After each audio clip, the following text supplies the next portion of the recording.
안녕하세요. 반갑습니다. 자, 두 번째 과목 시작하기 전에 이제 전체적인 우리가 배워야 될 내용들을 마인드맵을 통해 가지고 정리를 하고 진행을 하겠습니다. 우리가 이제 데이터베이스를 아직 배우진 않았지만 이 스키마라고 하는 개념이 머릿속에 나무를 심고 그 나무에 잎을 붙이는 그런 구조화, 체계화에 대한 내용입니다. 그래서 지금 이 시간에는 여러분들 머릿속에 스키마를 심는 시간이다. 나무를 심는 시간이다. 라고 생각해 주시면 되겠습니다. 잎사귀는 본 강의에서 말씀을 드리도록 할게요. 자, 우선 처음 보는 것이 이제 통합구현이 되겠고요. 통합구현은 우리가 앞에서 설계한 모듈들 있죠. 단위 모듈. 어떤 기능을 하는 아이들이잖아요. 얘네들을 합치는 거예요. 그래서 얘네를 합치는데 도움을 주는 아이는 바로 이 통합 도구. 이 녀석을 배우게 될 거고. 그리고 빌드 자동화 도구가 있어요. 그러니까 우리가 앞에서 설계를 했으면 이번에는 실제로 구현을 할 거거든요. 이게 단위 모듈 만들어 놓은 것을 가지고 조합하는 시간이다라고 보시면 되겠고, 전체적인 테스트 또는 형상 관리, 또 알고리즘, 자료 구조 이런 쪽을 우리가 전체적으로 보게 됩니다. 그래서 요 밑에 보시면은 요거는 이제 출판사에서 이제 나가게 될 거예요. 전체적인 라인이 이쁘게 더 변경이 돼서 그래서 통합 구현, 패키징, 소프트웨어 품질 목표, 매뉴얼, 형상 관리 테스트, 테스트 관리, 알고리즘, 인터페이스 구현, 자료 구조, 자료 구조 활용 이렇게 사실 이제 자료 구조는 DB 쪽으로 붙는 게 맞긴 한데 출제 기준상 여기 이제 이 과목에 있기 때문에 이렇게 해서 쭉 보게 될 겁니다. 이제 통합 구현이라는 게 어떤 거라고요? 앞에서 설계한 모듈들을 어떤 식으로 합쳐 나갈 건지에 대한 거. 우리 V 모델 기억나시죠? 단위 모델, 그 다음에 통합 테스트, 뭐 이렇게 쭉쭉쭉 나가는 거 있었잖아요. 그걸 이야기하는 거예요. 그리고 이제 빌드라고 하는 거는 이제 실제적으로 구축하다라고 하는 의미죠. 이거 모듈을 어떻게 조립을 해가지고 뭐 어떻게 집을 만들어 갈 건가. 그러니까 레고를 가지고 어떻게 만들어 갈 것인가를 우리가 보는 거고 그런 도구들이 이렇게 제공이 됩니다. 이거 시험 문제 나오는 아이들만 제가 뽑은 키워드예요.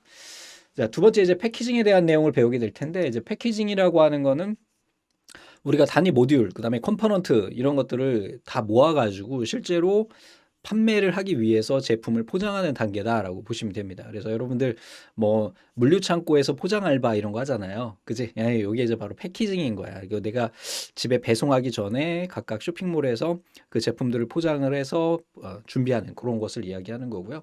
여기에서 필요한 것은 결국은 이제 패키징 하는데 고려사항이나 아니면은 이 패키징 하는 데 있어서 얘네가 우리 소프트웨어는 뭐라 그랬어요? 복제 가능한 제품이라고 그랬죠. 그러니까 이게 마음대로 복제, 불법 복제되지 않도록 DRM 기술을 적용을 해줘야 돼요. 그래서 이런 DRM에 대한 내용들을 보게 되겠고, 그다음에 이제 최근에는 이런 소프트웨어보다는 컨텐츠에 대한 내용들이 굉장히 많잖아요. 그러니까 예를 들면은 뭐 음악. 예전에는 MP3 하면 무료로 듣는 거 이런 거 하는데 요즘에는 정식으로 돈을 내고 한 곡에 한 1,100원 정도 하나요? 이렇게 구매를 해야 되잖아요. 그래야 이제 노래 만드시는 분들도 정상적으로 경제 생활을 하면서 노래를 만들 수 있으니까 바로 그런 부분이다. 이렇게 봐주시면 되겠고. 다음에 이런 전체적인 패키징을 하는 데 있어서 소프트웨어 품질 목표를 가지고 우리가 패키징을 해야 된다는 거고, 이 소프트웨어 품질 목표에는 저런 항목들이 있다는 거예요. 그래서 저 항목들에 대한 거는 상식선에서 보면 돼요. 어렵지 않아요. 1과목을 제대로 하셨으면 2과목, 3과목, 4과목, 5과목은 쉽습니다. 그러니까 1과목 다시 한번 강조 말씀드리고요.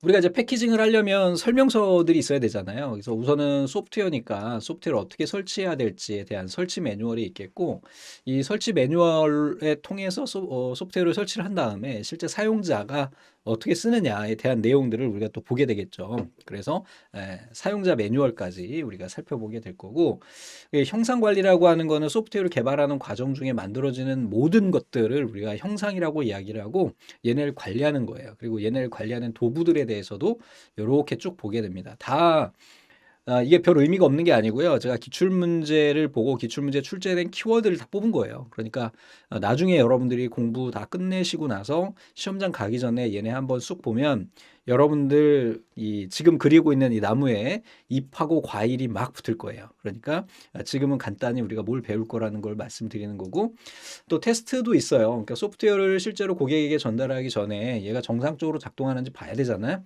그래서 이런 테스트 방식에 대한 것들, 동적 테스트, 정적 테스트, 그리고 테스트하는 단위들, 우리 V레벨 있었잖아요. 그거 이야기할 거고, 테스트 관리에는 어떤 것이 있느냐. 이게 테스트에 대한 별도의 용어들이 좀 있거든요. 그래서 용어에 대한 것들 한번 볼 거고, 그리고 이제 알고리즘에 대한 내용인데, 이제 알고리즘은 결과적으로 지금 배우기보다는 사실 뒤쪽에 이제 프로그래밍 언어 활용? 요쪽에 가가지고 배워야 되는 게 맞긴 하는데, 이 각각 모듈을 어떻게 구성할지에 대한 거, 그리고 이제 자료 구조에 대한 내용들을 배워야 되기 때문에 이 앞쪽에 붙었다 이렇게 보시면 돼요. 그래서 어떤 식으로 우리가 이제 설계를 할 것이고, 이 소프트웨어를 설계하는 데 있어 가지고 어떤 구조를 가지고 해야 되느냐, 그러니까 주의해야 될 것이 무엇이냐에 대한 내용들, 그다음에 이제 클린 코드에 대한 거, 그리고 소스 코드의 품질에 관련된 부분, 이런 것들을 보게 됩니다.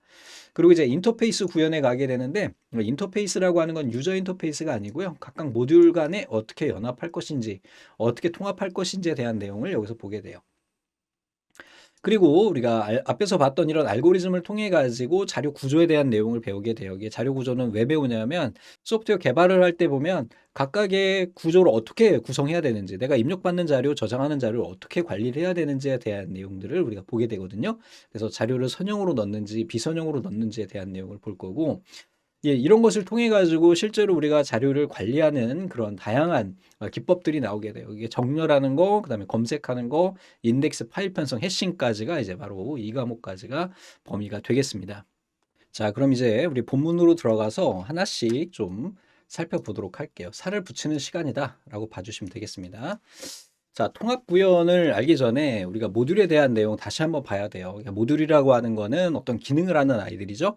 각각 어떤 기능을 하는 소스 코드라고 이야기를 했어요. 그 단위 모듈들을 통합하는 거예요. 합치는 것을 우리 통합 구현에서 보게 된다.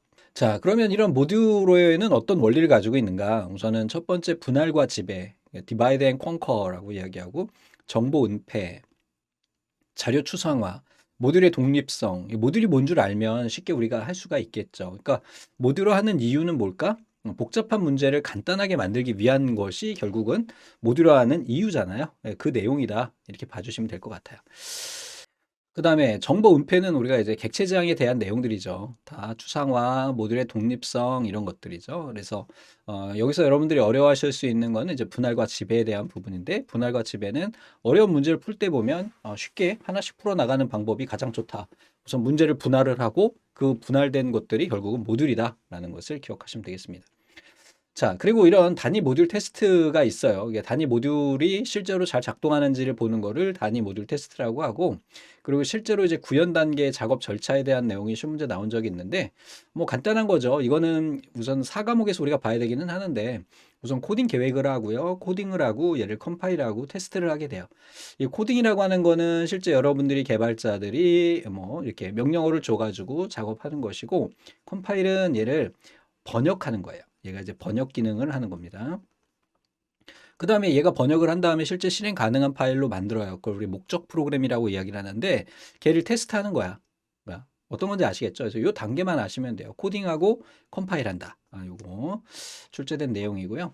옆에 문제들이 달려 있으니까 여러분들 같이 잠깐 멈추면서 문제 보시면서 가면 됩니다. 자, 다음에 이번에는 이제 통합 환경이에요. 통합 환경, 즉 얘는 뭐냐면은 우리가 소프트웨어를 개발하는 데 있어서 필요한 모든 것을 다 제공을 해주는 애예요. 이게 대표적인 게 뭐가 있냐면 자바에는 이클립스라고 하는 프로그램입니다. 이클립스라고 하는 애가 있고, 이제 MSC 쪽에서는 비주얼 스튜디오 코드라고 하는 도구가 있어요. 그래서 얘네를 설치를 하고 여기에다가 내가 코딩을 하게 되면 여기에서 그 뭐 라이브러리부터 시작해가지고 모든 걸 다 해줘. 그러니까 코딩만 하면 돼, 사람은. 그러니까 사람은 코딩만 하고 나머지 얘는 뭐만 하냐, 다 해줘요. 컴파일, 디버깅, 배포까지도 다 가능해요. 그래서 편집 기능, 컴파일러, 디버거 뭐 이러한 것을 하나의 인터페이스로 그냥 통합해서 사용을 해요. 그냥 메뉴만 눌러주면 다 돼. 그냥 우리가 이런 것들이 있다. 여기 보시면은 뭐 비주얼 스튜디오라고 하는데, 비주얼 스튜디오 코드라고 해가지고 얘네가 이제 무료예요, 다. 무료로 오픈 소스로 우리가 쓸 수가 있고, 안드로이드는 이제 안드로이드 스튜디오를 이용한다. 이 종류도 하나 기억하고 계시면 좋겠고요. ID는 당연히 여기에서 소스 코드, 개발자가 코딩을 할 수 있는 그런 도구를 제공을 하고, 컴파일러, 그 다음에 로컬 빌드를 자동화 시켜줘요. 그러니까 이 써보면 아시겠는데 그냥 필요한 라이브러리를 자동으로 다 다운로드 받아가지고 한 번에 작업할 수 있게 간단하게 알아서 해주는 기능이다라고 보시면 됩니다. 디버거도 당연히 있고요. IDE에는 개발 환경을 기본적으로 제공을 해요. 뭐 이클립스도 마찬가지, VSC도 마찬가지, 컴파일, 디버깅, 외부 연계, DB 연동. 하여간에 그냥 소프트웨어 개발하는데 야 너는 코딩 능력만 있으면 돼. 나머지는 내가 해줄게. 이게 바로 IDE다라고 봐주시면 되겠고, 자 빌드 자동화 도구 같은 경우는 얘도 툴이에요. 툴인데 소스 코드 컴파일한 다음에 연관 모듈을 묶어가지고 실행 파일로 만드는 거. 요걸 이제 빌드 자동화 도구라고 이야기를 해요. 그러니까 IDE하고 뭐 자기가 어떤 걸 쓰느냐에 따라 좀 다르기는 한데 이게 빌드 자동화 도구도 비슷한 역할을 한다. 그래서 얘는 반복 작업해야 되는 어떤 코딩 작업을 잘 짜진 프로세스를 통해 가지고 자동으로 처리해 주는 거예요. 그래서 신뢰성을 제공해주고 결과물을 쉽게 만들어낼 수 있는 거다. 그래서 대표적인 거에는 뭐가 있냐면 이 그래들이에요. 이게 종류에 대한 문제가 출제가 되면 이 그래들이 출제가 됩니다. 이게 그래들이 왜 중요하냐면 안드로이드 앱 개발하는데 사용하는 빌드 자동화 도구가 바로 그래들이에요. 이렇게 기억하시면 돼요. 그리고 얘네 같은 경우에는 이제 뭐 기본적으로 코드 컴파일이나 패키징, 파일 조작, 개발 테스트, 실행, 버전 관리 도구 통합. 얘는 그 형상 관리까지 다 돼. 그래서 문서 생성, 배포, 코드 품질 분석까지 다 가능합니다. 그래서 얘는 컴파일하고요. 얘를 패키징하고 단위 테스트, 정적 분석, 리포팅, 그 다음에 배포, 최종 빌드까지 모든 것을 다 해주는 것이 빌드 자동화 도구다. 대표적인 게 뭐가 있다? 그래들, 젠킨슨, 메이크파일, 안트, 메이븐 있다. 종류가 시험 문제 출제된다라는 거 기억하시면 되겠습니다.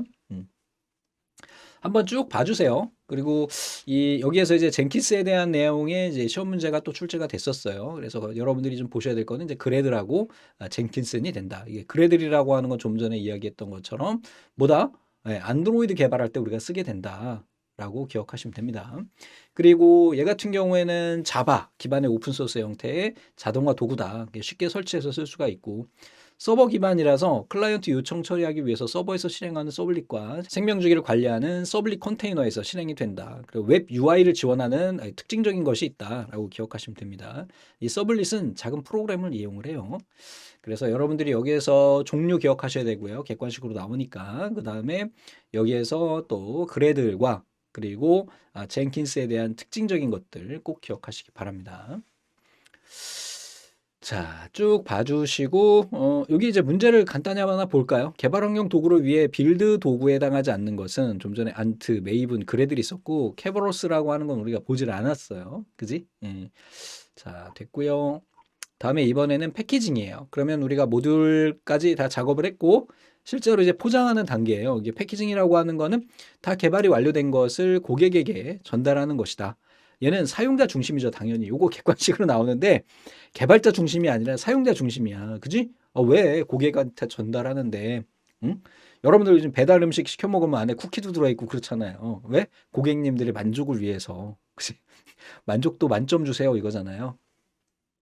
자, 패키징 할 때 주의사항은 뭐냐? 사용자 시스템 환경을 고려해야 돼요. 얘가 안드로이드 쓰는지 애플 쓰는지 알아야 될 거고, 직관적인 UI, 관리 서비스 형태 제공, 패키징 변경 및 개선 관리를 위한 안정적인 배포 이런 것들이 필요하겠고, 패키징 할 때는 제일 먼저 각각의 기능을 식별을 해요. 그리고 모듈화하고 얘를 빌드하고 사용자 환경을 분석하고 패키징 적용 시험을 하고요. 변경 개선을 한다. 그 상식선에서 여러분들이 쭉 봐주시면 될 것 같아요. 자, 밑에 문제 하나만 딱 볼게요. 기출문제인데 소프트웨어 패키징에 대한 설명으로 틀린 것은 패키징은 개발자 중심이 아니라 누구? 사용자 중심이라고. 이거는 그냥 시험 문제 2번이나 출제되는데 그냥 주는 문제잖아요. 이거 걱정하지 마시고 여러분들 편하게 개념적인 것을 머릿속에 기억하고 계시면 돼요. 그럼 이런 패키징 도구는 뭘까? 패키징 할 때 재산권을 보호하고 관리하는 기능을 제공하는 도구를 우리가 패키징 도구라고 한다. 그럼 얘네 쓸 땐 뭐가 있을까? 사용자에게 배포되는 소프트웨어임을 고려해서 반드시 내부 콘텐츠에 대해서 암호화랑 보안을 고려해야 돼요. 그러니까 우리가 윈도우즈나 안드로이드나 iOS나 얘네들 다 안에 뭐가 있을까요? 암호화하고 보안이 돼 있어요. 왜? 외부의 침입에 의하면 내 모든 정보가 털릴 수 있잖아요. 내 친구 전화번호 및 내가 만약에 공인인증서가 있으면 공인인증서부터 다 털리잖아. 그러니까 이런 좀 주의를 고려해야 된다라는 거고, 또 다양한 이기적 콘텐츠에 대한 단말 기간에 DRM 연동을 해줘야 돼요. 그러니까 이게 DRM은 별게 아니고요. 결국은 뭐 여러분들이 멜론이나 아니면 이런 벅스에서 음악을 다운로드 받았을 때 보면 우리가 영구 저장 방식이 있고 그냥 내가 결제한 기간 동안만 재생할 수 있는 기능이 있잖아요. 그래서 MP3로 다운로드 받는 기능과 그냥 자체 DRM 방식으로 다운로드 받는 방식이 있어요. 해보신 분들은 아실 거예요. 그래서 그렇게 적용을 해가지고 기한에 대한 어떤 비용에 대한 부분을 여기서 결정을 해야 되겠고요. 대신에 이제 좀 편의성을 제공하고 복잡하면 안 돼요. 비효율성 문제도 또 고려해야 돼요. 아니 아무리 내 컨텐츠를 보호해야 되긴 하지만 고객이 너무 불편하면 안 되잖아요. 그죠? 또 적합한 암호 알고리즘하고 범용성에 지장이 없도록 우리가 작업을 한다라는 거. 그래서 패키징 도구의 구성 요소에는 이런 아이들이 있어요. 당연히 암호화해야 되겠고 키 관리, 이 암호화 키를 관리하는 거예요. 그리고 암호화 파일, 바로 이 암호화에 대한 것을 이제 저장하기 위한 암호화 파일을 생성해야 되겠고 식별, 이게 뭔지 이 콘텐츠가 무엇인지에 대한 거 저작권 표현해고 그다음에 정책 관리, 크랙 방지, 인증 이런 것들이죠. 그래서 요즘에는 소프트웨어들이 대부분 어떻게 개발이 돼요? 요즘에는 예전에는 시리얼 키 이런 거 주고 CD 키 넣고 이렇게 설치하고 그랬는데 요즘에는 어떻게 하나요? 다 인터넷으로 로그인 방식으로 바뀌었죠. 그래서 뭐 어도브도 그렇고 윈도우즈도 그렇고 계정에 로그인해야 인증이 되는 형태로 다 바뀌어가고 있죠. 제가 사용하는 소프트웨어들 거의 다 대부분 그래요. 지금 이 툴도 마찬가지로 인터넷으로 인증을 통해서 사용할 수 있는 그런 거죠. 자, 다음에 그럼 모니터링 도구예요. 이번에는 그럼 소프트웨어 모니터링 도구는 어떤 역할을 할까요? 얘가 잘 돌아가는지 확인하는 거죠. 그래서 대표적인 도구가 바로 APM이라고 하는 도구예요. 그래서 어플리케이션의 퍼포먼스를 매니지먼트 하는 거죠. 뭐 제가 지금 컴퓨터를 하나 그 중고로 하나 구매를 했어요. 강의를 녹음하려고. 그래서 얘가 지금 정상적으로 큰 문제가 없는지에 대해서 제가 보려고 이렇게 모니터링을 지금 계속 하고 있어요. CPU 온도는 잘 올라가나.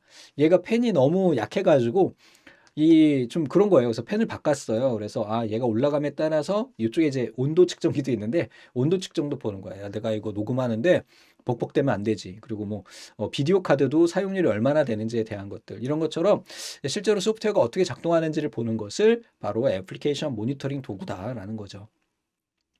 자, 협업 도구는 개발하는 과정 중에 뭐야? 같이 작업을 할 수 있도록 도와주는 도구가 바로 협업 도구가 됩니다. 그래서 여기에서는 문서 공유, 그 다음에 소스 공유, 아이디어 공유, 디자인 공유, 일정 관리, 보통 이제 워크플로우라고 이야기하고 소프트웨어 개발하는데 이런 것을 관리해 줄 수 있는 아이를 바로 이제 형상 관리 툴이라고 이야기를 하는 거죠. 자, 소프트웨어 저작권에 대한 내용을 이제 더 깊숙이 들어가 보게 됩니다. 자, DRM이라고 하는 거는 워낙 많이 들어보셨을 거예요. 디지털 콘텐츠를 불법 복제해서 무한 복제되니까 얘네를 막기 위해서 이 안에다가 적어도 어느 정도는 넣어줘야 되지 않느냐에 해당하는 거죠. 그래서 디지털 콘텐츠의 생성부터 실제 사용자의 모든 유통 과정에 걸쳐서 콘텐츠를 안전하게 보호하고 허가된 사용자만 접근할 수 있도록 하는 거죠. 예전에는 불법 복제가 너무 쉬웠어요. 그런데 요즘에는 불법 복제가 거의 불가능하죠. 윈도우즈는 좀 느슨한 편이기는 해요. 왜냐하면 야 불법 복제품이에요 라고 해서 이 오른쪽 하단에 메시지 나오잖아요. 그 정도만 해주지 더 강요하진 않잖아요. MS가 굉장히 관대한 거야. 나는 관대하다 이거죠. 보통 다른 소프트웨어 회사들 같은 경우는 그렇지 않아요. 다른 데는 워낙 또 비용적인 면도 있고, 결국은 소프트웨어 회사의 운영에 걸려 있는 거기 때문에, 그래서 여기에서 요구사항은 지속적으로 보호가 돼야 되겠고, 편리해야 돼요. 유연하고, 통합의 용이성, 그 다음에 이 네 가지로 분류할 수 있다는 거, 요것도 하나 좀 기억하세요. 출제는 안 됐는데. 자, DRM은요, 거래 투명성, 투명해야 돼요. 사용 규칙을 제공해야 되겠고 자유로운 상거래를 제공해 줘야 돼요. 이게 뭐예요, 결국은 여러분들 대표적인 게 뭐예요? 플레이 스토어 있잖아요. 플레이 스토어나 또 앱 스토어나 이런 것들 왜 있는 거죠? 바로 이 DRM 때문이죠. 그래서 스마트폰의 앱은 불법 복제가 안 되잖아. 웬만해서는 그지? 왜 계속 광고를 보거나 아니면 돈을 지불하거나 둘 중에 하나죠. 이런 역할을 하는 게 바로 누구예요? 바로 플레이 스토어나 앱 스토어 같은 이런 도구들이 되는 거죠. 그래서 이 iOS 나오고 우리 누구죠? 그 돌아가신 잡스 형님이 정말 혁신을 일으킨 거죠. 어떤 장치 내에 내가 필요한 소프트웨어를 그냥 바로 검색해서 볼 수가 있는 그런 시스템을 만든 거잖아요. 앱스토어라고 하는. 그 전에 윈도우즈 쓸 때는 어땠어요? 내가 필요한 소프트웨어가 있으면 구글에 검색해가지고 설치했어야 되잖아요. 근데 지금은 그게 아니야. 그냥 내가 필요한 게 있으면 그냥 프로그램 하나만 설치하면 돼. 그죠? 쇼핑몰 하나만 알고 있으면 되는 거죠. 자, 그래서 이런 DRM을 하기 위한 기술 요소들이 있는데 뭐가 있을까? 우선 암호화 해줘야 돼요. 그다음에 그 암호화 키, 암호화 파일 생성, 좀 전에 봤던 것처럼 식별 기술, 저작권 표현, 정책, 크랙 방지, 인증. 그리고 각각 여기서 사용되는 방식들이 있는데 여기까지는 아니어도 좀 간단하게 좀 정리를 해주시면 좋을 것 같아요.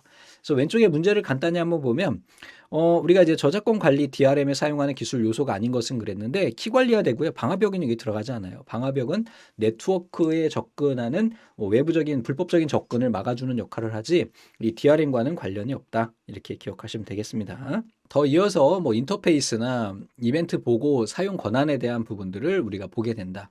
우리가 이제 패키징 도구랑 거의 비슷하죠. 그러니까 패키징 도구 내에 이제 DRM이 들어가야 되니까 그런 역할이다라고 봐주시면 됩니다. 항목이 비슷해요.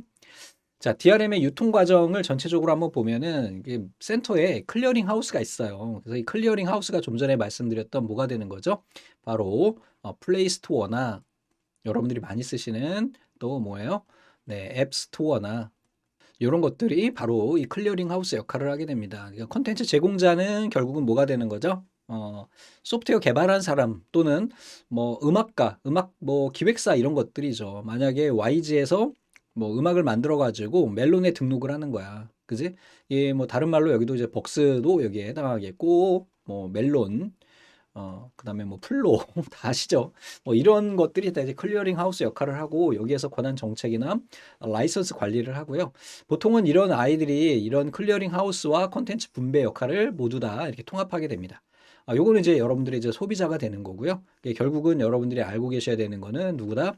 클리어링 하우스다. 얘네가 결국은 여러분들이 자주 쓰고 있는 이런 것들이다라고 기억하시면 됩니다. 자, 그래서 콘텐츠 제공자는 만드는 사람이죠. 저작권자고 분배자는 쇼핑몰 등 암호화된 콘텐츠를 제공하는 그 앱스토어나 이런 거고 이 패키저는 뭐냐면 콘텐츠에 어떤 암호화나 이런 것을 묶어서 제공을 하는 거예요. 그래서 뭐 멜론에서 음악을 다운로드 받으면 그 파일 안에 이런 DRM이나 이런 게 심어져서 내려갈 수도 있죠. 뭐 두목넷에서 강의를 본다 그러면 강의 다운로드 받을 수 있는데 그거는 특정 플레이어만 가능하죠. 그지? 어떻게? 그 안에다가 이 패키저가 그 기능을 넣었기 때문이야. 자, 보안 컨테이너는 원본을 안전하게 유통하려고 하는 보안 장치가 되는 거고 DRM 컨트롤러는 전체적인 이제 권한을 통제하고요. 클리어링 하우스가 결국은 여기에서 키 관리, 라이선스 발급, 저작권 이용 생태계에 감독하기 위한 제3의 운영 주체로 어쩌고 저쩌고 저쩌고 하다. 그래서 이 클리어링 하우스의 가장 핵심적인 거는 바로 투명성이에요. 투명성이 뭐지? 야, 내가 사기 안 칠 거야. 이게 얼마 전에 보니까 굉장히 유명한 가수가 자기 저작권료를 제대로 그 정산을 못 받았잖아요. 이게 투명성이 없는 거잖아. 그지? 이런 것을 없도록 투명하게 내가 총 몇 개 팔았고 그 금액은 얼마고 뭐 이런 것들을 다 보여주는 거다라고 봐주시면 됩니다. 자, 디지털 콘텐츠에 대한 권한이 있어요. 우선 렌더 퍼미션과 트랜스포트 퍼미션, 딜리버티브 퍼미션이에요. 그 단어를 보시면 어느 정도 알 것 같은데, 그죠? 렌더라고 했으니까 얘는 사용자의 콘텐츠가 표현되는 어떻게 표현되는 그 권리에 대한 거예요. 그래서 문서에 관련된 거, 그래서 뷰나 프린트 권한 이런 거, 동영상 플레이 이런 것들이시고, 그다음에 트랜스포트는 이거는 교환이 이루어지느냐, 복사가 가능하냐, 이동 또는 론 이런 것들을 보는 것이고 델리버리티는 이제 추출 변형이 가능하냐라는 거죠. 익스트랙트, 인베드, 에디트 이런 권한들이 있다. 문제 하나만 볼게요. DRM과 거리가 먼 것은 컨텐츠 암호화 및 키 관리, 식별 체계, 컨텐츠 오류 감지 및 복구 기능은 없어요. 애초에 우리가 컨텐츠를 만들 때 패키징 할 때 다 테스트를 하고 하기 때문에 오류 감지 및 복구는 아니다.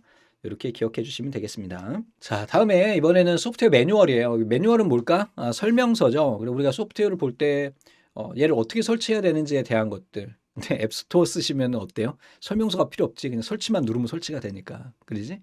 예. 그래서 소프트웨어 설치 매뉴얼을 우선 먼저 보게 되는데 쉽게 그냥 설치 매뉴얼은 사용자가 어떻게 얘를 설치해야 되는지에 대한 것들이에요. 그래서 PC에서 사용되는 프로그램들이 대부분 그렇고요. 좀 무게가 있는 소프트웨어들 그리고 개인적으로 좀 뭐 공용으로 많이 쓰는 거 말고 특별하게 쓰는 아이들이 있어요. 뭐 ERP 프로그램이나 아니면은 기업 내에 있는 워크플로우를 담당하는 그룹웨어나 이런 것들을 우리가 설치할 때는 좀 복잡한 부분들이 없잖아 있거든요. 그래서 그럴 때 그 설치하는 순서나 이런 것들을 우리가 다 포함을 한다. 여기에는 뭐 책이라고 생각하시면 돼요. 목차하고 개요, 이력 정보, 얘가 얼마나 변경이 됐느냐. 그러니까 한번 만들고 없애는 거 아니고 중간에 오류나 아니면 업데이트가 달라지게 됐으면 그 부분에 대해서 이게 이력 정보를 남겨주고요. 주석도 남겨줘야 되겠죠. 주석이라고 하는 건 보충 설명 이렇게 생각하시면 돼요. 설치 도구의 구성이나 설치 위치 지정할 수 있는 거. 프로그램 설치해 보신 분들은 다 아실 수 있는 상식적인 내용이 되겠고요. 소프트웨어 설치 매뉴얼에는 개요, 설치 관련 파일, 설치 아이콘, 프로그램 삭제 방법, 관련 추가 정보 이런 것들이 다 있어야 돼요. 그러니까 프로그램 삭제하는 것도 좀 안내가 되어 있어야 됩니다. 설치 환경 체크 항목이에요. 그러니까 설치 환경 윈도우즈냐 맥이냐, 설치 시 실행 중인 다른 프로그램 종류. 그러니까 어떤 종속성 때문에 이거 지금 설치 안 됩니다라고 하는 그 메시지 많이 보셨을 거예요. 업그레이드 버전 존재 여부. 그러니까 예를 들면 MS 오피스 2019를 설치해 놓은 상태에서 최근 버전의 2021을 설치한다. 그러면 그때 메시지가 표시가 되죠. 야, 예전 버전이 있어. 이거 유지할래? 아니면 삭제하고 그냥 업데이트 할래? 이렇게 나오죠. 자, 문제 한번 볼게요. 소프트웨어 설치 매뉴얼에 포함된 항목이 아닌 것은 개요, 관련 파일 삭제, 개발 기간 이런 건 필요 없잖아. 이거 고객이 알 필요가 없잖아. 이거 내가 10년 동안 고생해서 만들었어! 라는 걸 뭐하러 이게, 그죠? 자, 요거 이제 시험 출제됐던 내용이에요. 그래서 사용자 매뉴얼 준비 절차에는 컴포넌트 명세서, 각각의 어떤 기능들을 하는 컴포넌트 명세서를 주고 얘네가 구현이 어떻게 됐는지에 대한 설계서를 주고 지침을 정의하고 사용 설명서 구성 요소 정의하고 구성 요소별 내용을 작성하고 사용 설명서를 검토하고 그다음에 사용 설명서를 최종적으로 작성을 해요.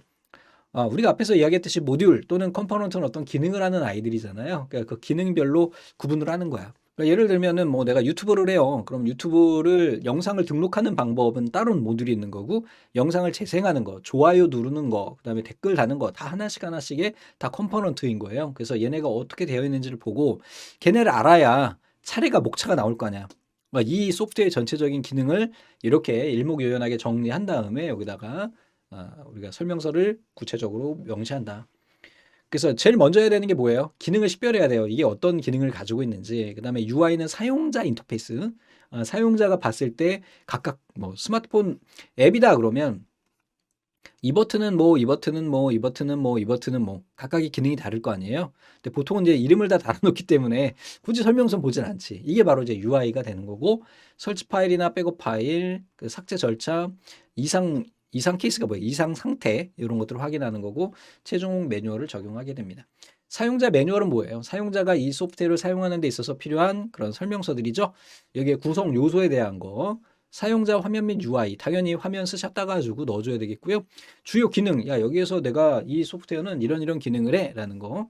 그 다음에 응용 프로그램 설정, 이 안에서 설정 값들이 있잖아요. 예를 들면은 뭐 유튜브 같은 경우는 배속이나 아니면은 화질 설정할 수 있죠. 이런 것들, 장치 연동은 어떻게 하는지, 네트워크 환경은 어떤 게 있는지, 프로필 설명이나 고객 지원 방법, 준수 정보 및 제한 보증 이런 것들이 있어요.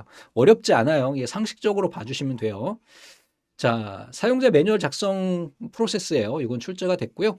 작성 지침을 정의하고 구성 요소를 정의해야 돼. 각각 뭐가 있는지. 그리고 그 구성 요소별로 세부적인 내용을 작성을 하고 사용자 매뉴얼을 최종적으로 검토해요. 야, 뭔가 좀 구성이 잘못된 게 있지 않은지, 사용자의 동선을 우리가 잘못 파악하고 있는 건 아닌지, 이런 것들을 우리가 파악하면서 봐주면 된다. 자, 그러면 이런 어떤 우리가 소프트웨어를 지금 설명서까지 만들었어요. 그러면 결국은 뭐가 필요할까? 소프트웨어 품질이죠. 그럼 이런 품질을 측정할 수 있는 도구들이 있어야 되겠지. 그냥 아무나 그냥 이거 뭐 나라에서 정해주면 너무 좋긴 하지만 나라에서 그런 것까지 정할 수는 없으니까 예, 국제적으로 이 ISO에서 인터내셔널 스탠다드 오거니제이션 여기에서 표준을 정했어요. 야, 얘는 소프트웨어 테스트하는 데 필요한 거야. 얘는 어떤 소프트웨어 품질에 대한 거야. 라고 해서 이렇게 만들어 놨고요. 이 소프트웨어 국제 표준에는 다른 건 모르셔도 되고요. 여기 나와 있는 이 119. 119가 뭐예요? 이거 우리 불 났을 때 소방서죠. 그 소방서에 가면 항상 소방 테스트를 해요. 소방 시험을 합니다. 전에 저희 사무실 앞에 이제 사거리에 소방서가 큰 게 하나 있었어요. 근데 그 소방서에 보면 2주에 한 번인가 1주에 한 번씩 꼭 그 사다리차하고 이걸 열어가지고 이게 정상적으로 작동하는지 꼭 테스트하고 이제 실제 시뮬레이션을 하는 걸 보여요. 그 앞에 운동장 넓은 데서 하시더라고요. 그러니까 119다 그러면 얘는 뭐 하는 거다? 바로 패키징 소프트웨어 전반적인 테스트를 위한 국제 표준이에요. 얘를 테스트하는데 이 정도는 필요해 라고 해서 규정해 놓은 애가 바로 얘다. 요것만 알고 계시면 됩니다. 자, 우리 앞에서 봤던 그 그림이죠. 이거 하나 기억하시고 앞에 있는 내용과 한번 같이 한번 봐주시고요. 자, 그리고 그 다음에 또 뭐가 있을까? 품질 목표가 있어요. 품질 목표는 뭐야? 소프트웨어 이 정도는 돼야 된다는 거지. 정확성, 신뢰성, 용이성, 효율성, 무결성이에요. 여러분들이 어려워하실 수 있는 부분은 뭐가 있을까요? 바로 무결성이죠, 무결성. 나머지는 다 그냥 보면 알 거야. 그러니까 무결성이라고 하는 거는 권한이 없는 사용자가 이 내용을 변경하지 못하도록 하는 거예요. 완전 무결하냐? 저걸 내가 믿을 수 있느냐? 라는 거죠. 그러니까 무결성이 깨지면 신뢰성도 깨지는 거예요. 아시겠죠? 그래서 허용되지 않은 사용자나 자료의 변경을 제어하는 정도. 이게 다른 얘기로 내가 어떤 시스템이 있는데 외부의 침입자가 와서 이 내용을 훼손시킴으로 인해서 내가 쟤를 믿을 수 있느냐? 믿을 수 없느냐에 대한 내용이 되는 거예요. 그래서 완전 무결하다. 내가 지금 쓰고 있는 얘는 완전 무결하다. 이렇게 기억하시면 됩니다. 요거 구분하시는 거. 나머지는 뭐 어렵지 않잖아요. 그죠? 자, 그 다음에 하나 더 보자 그러면은 9001이라는 거 아시죠? 이거. 9001 많이 현수막에서 보셨을 거예요. 그래서 설계, 개발, 생산, 설치 이 전 과정에 대한 품질 보증을 하는 모델이 돼요. 아시겠죠? 그러면 이런 소프트웨어 품질에는 어떤 목표를 가지고 있느냐? 우선은 운영하는 데 있어서의 특성과 그 다음에 쭉 내려가서 변경 수용성, 얘를 바꿀 수 있느냐? 또 변경 수용성의 특징, 이런 것들에 대해서 우리가 구분을 해서 보게 되고요. 얘네는 시험 문제 많이 출제가 되니까 기억하시면 됩니다. 자, 운영적인 측면에서 우선은 정확해야 되고, 신뢰성이 있어야 되고, 사용 용이성이 있어야 되고, 효율적이어야 돼. 여러분들이 제일 어려워하시는 거는 두 가지죠. 이제 무결성이라고 하는 거는 어떤 자료가 있을 때 얘를 내가 믿고 쓸 수 있느냐에 대한 거예요. 외부에서 불법적인 침입이 와서 이 내용을 바꿨어. 예를 들어서 은행 계좌가 있을 경우에 제가 여기다 1억을 넣어놨는데 어느 날 갑자기 보니까 0원이 됐어. 이러면 안 되잖아요. 그지? 이게 바로 무결성이에요. 내가 믿고 맡길 수 있느냐에 대한 거. 자, 효율성이라고 하는 거는 어떤 기능에 대해서 자원을 얼마나 많이 쓰느냐는 거죠. 그러니까 얘는 효율성, 얼마나 효율적이야? 라는 거죠. 이 시스템이, 이 소프트웨어가 만약에 똑같은 소프트웨어들이 많을 수 있잖아요. 예를 들면 뭐 압축 프로그램들 보면은 종류가 수없이 많은데 야, 어떤 게 더 성능이 좋아? 이런 거죠. 이게 바로 효율성이에요. 됐죠? 나머지는 한번 읽어봐 주시면 될 것 같고요. 다음에 이번에는 변경 수용이에요. 이 소프트웨어는 변경이 가능하죠. 업데이트가 가능해야 되잖아요. 오류가 있으면 바꿔줘야 되잖아요. 자동차는 고장나면 리콜을 하지만 소프트웨어는 업데이트를 합니다. 그죠? 자, 이식성. 여기저기 갖다 꽂을 수 있느냐, 상호 운용성, 다른 애와 같이 돌아가느냐, 재사용성, 다시 쓸 수 있느냐는 거고, 변경 수용 특성, 유지 보수하는데 쉽냐, 그 다음에 유연하냐, 시험 역량이냐, 이건 잘못 들어갔군요. 그래서 이렇게 봐주시면 됩니다. 나머지는 뭐 그냥 읽어만 보셔도 아실 수 있을 것 같고요. 소프트웨어 품질 측정 시의 관점별 분류예요. 우선 사용자 관점에서는 어때요? 신뢰성이 높아야 되고 효율성, 사용 쉽고 간결해야 돼요. 개발자 관점에서는 검증이 가능해야 돼. 유지 보수가 쉬워야 되고 이식성, 무결성, 사용성 이런 것도 있고 프로젝트 관리자는요. 생산성과 제어 용이성이에요. 그죠? 사용자는 쓰기 편하고 완벽하면 되고 개발자는 테스트도 쉽고 나중에 업데이트도 쉬우면 돼. 프로젝트 관리자의 입장에서는 돈이 적게 들면 돼. 이거죠. 자, 릴리즈 노트라고 하는 애가 있어요. 릴리즈라고 하는 거는 펼쳐 놓다라고 하는 의미가 있죠. 판을 깔다 이런 거죠. 시장통에 가보면은 뭐 시장 상인분들이 판을 깔아놓죠. 이걸 우리 릴리즈라고 이야기합니다. 그러니까 우리 소프트웨어를 판매하기 위해서 깔아놓는 상태지 그 깔아놓는 것에 대한 메모를 해놓는 것을 릴리즈 노트다 이렇게 기억하시면 됩니다. 그래서 전체적인 소프트웨어의 기능을 그리고 또 각각 변경 사항 등을 관리하는 게 릴리즈 노트다. 이렇게 기억하시면 됩니다. 그래서 자, 다음에 릴리즈 노트 작성 항목이에요. 그러면 이런 릴리즈 노트에는 어떤 걸 우리가 작성을 해야 되느냐? 우선은 헤더 부분에는 문서 이름, 제품명, 배포 버전 번호, 릴리즈 날짜, 참고 날짜, 문서 이런 것들, 개요, 그 다음에 목적, 이슈 요약, 재원 항목, 수정 및 개선 내용, 최종 사용자 영향도, 노트, 면책 조항, 연락 정보. 그러니까 실제로 우리가 뭐 설명서하고 비슷해요. 그러니까 이 제품에 대한 전반적인 지금 만약에 업데이트가 됐다면 그 업데이트에 대한 내용은 무엇이고 얘네가 어떤 영향을 갖는지에 대한 내용들을 작성을 하는 겁니다. 출제되지 않았으니까 그냥 간단히 보셔요. 자, 릴리즈 노트 작성 순서에는 이것도 마찬가지죠. 각각의 모듈을 식별을 하고 릴리즈 정보를 확인하고 노트 개요 작성하고 영향도 체크, 노트 작성, 그리고 최종적으로 이제 추가 개선 항목 식별을 하고요. 이렇게 진행이 된다. 간단히 봐주십시오. 출제되진 않았으니까. 자, 다음에 이제 형상 관리예요. 그럼 우리 릴리즈 노트를 보면 이 소프트웨어가 언제 어떻게 펼쳐졌고 지금 우리가 쓰는 거는 어떤 거다라는 걸 알 수 있죠. 그러니까 예를 들면 윈도우즈 10을 쓰다가 윈도우즈 11으로 왔을 때 윈도우즈 11에서 바뀐 내용들, 그리고 뭐 기존에 어떤 문제가 있었는데 이렇게 해가지고 바꾼 거야라는 것을 우리가 표시하는 게 릴리즈 노트라면, 형상 관리라고 하는 거는 개발 초기에 요구사항 분석부터 시작해가지고 하여간에 모든 내용들을 다 담고 있는 거예요. 그래서 일반적으로 개발 단계에서 생성되는 문서, 코드, 변경사항 이런 것을 관리하고 추적하고 통제하는 거죠. 그러니까 이런 문서가 정해져 있지 않게 되면 어때요? 우리가 처음에 뭐 버전 0.1이라고 해서 테스트 버전을 만들었어요. 그럼 여기에서 문서를 만들지 않았어. 하다 보니까 뭔가 좀 달라졌어. 그래서 야, 이번에는 0.02로 우리가 바꿨어. 뭔가 개선했어. 근데 문서는 없어. 다음에 이제 정식 버전 1 버전이 나왔어. 근데 막 운영하다 보니까 갑자기 뭔가 에러가 막 떠. 어? 어느 지점에서 우리가 실수를 했는지, 응? 어느 지점에서 어떤 버전에서 문제가 발생한 건지를 확인하기 어렵다는 얘기죠.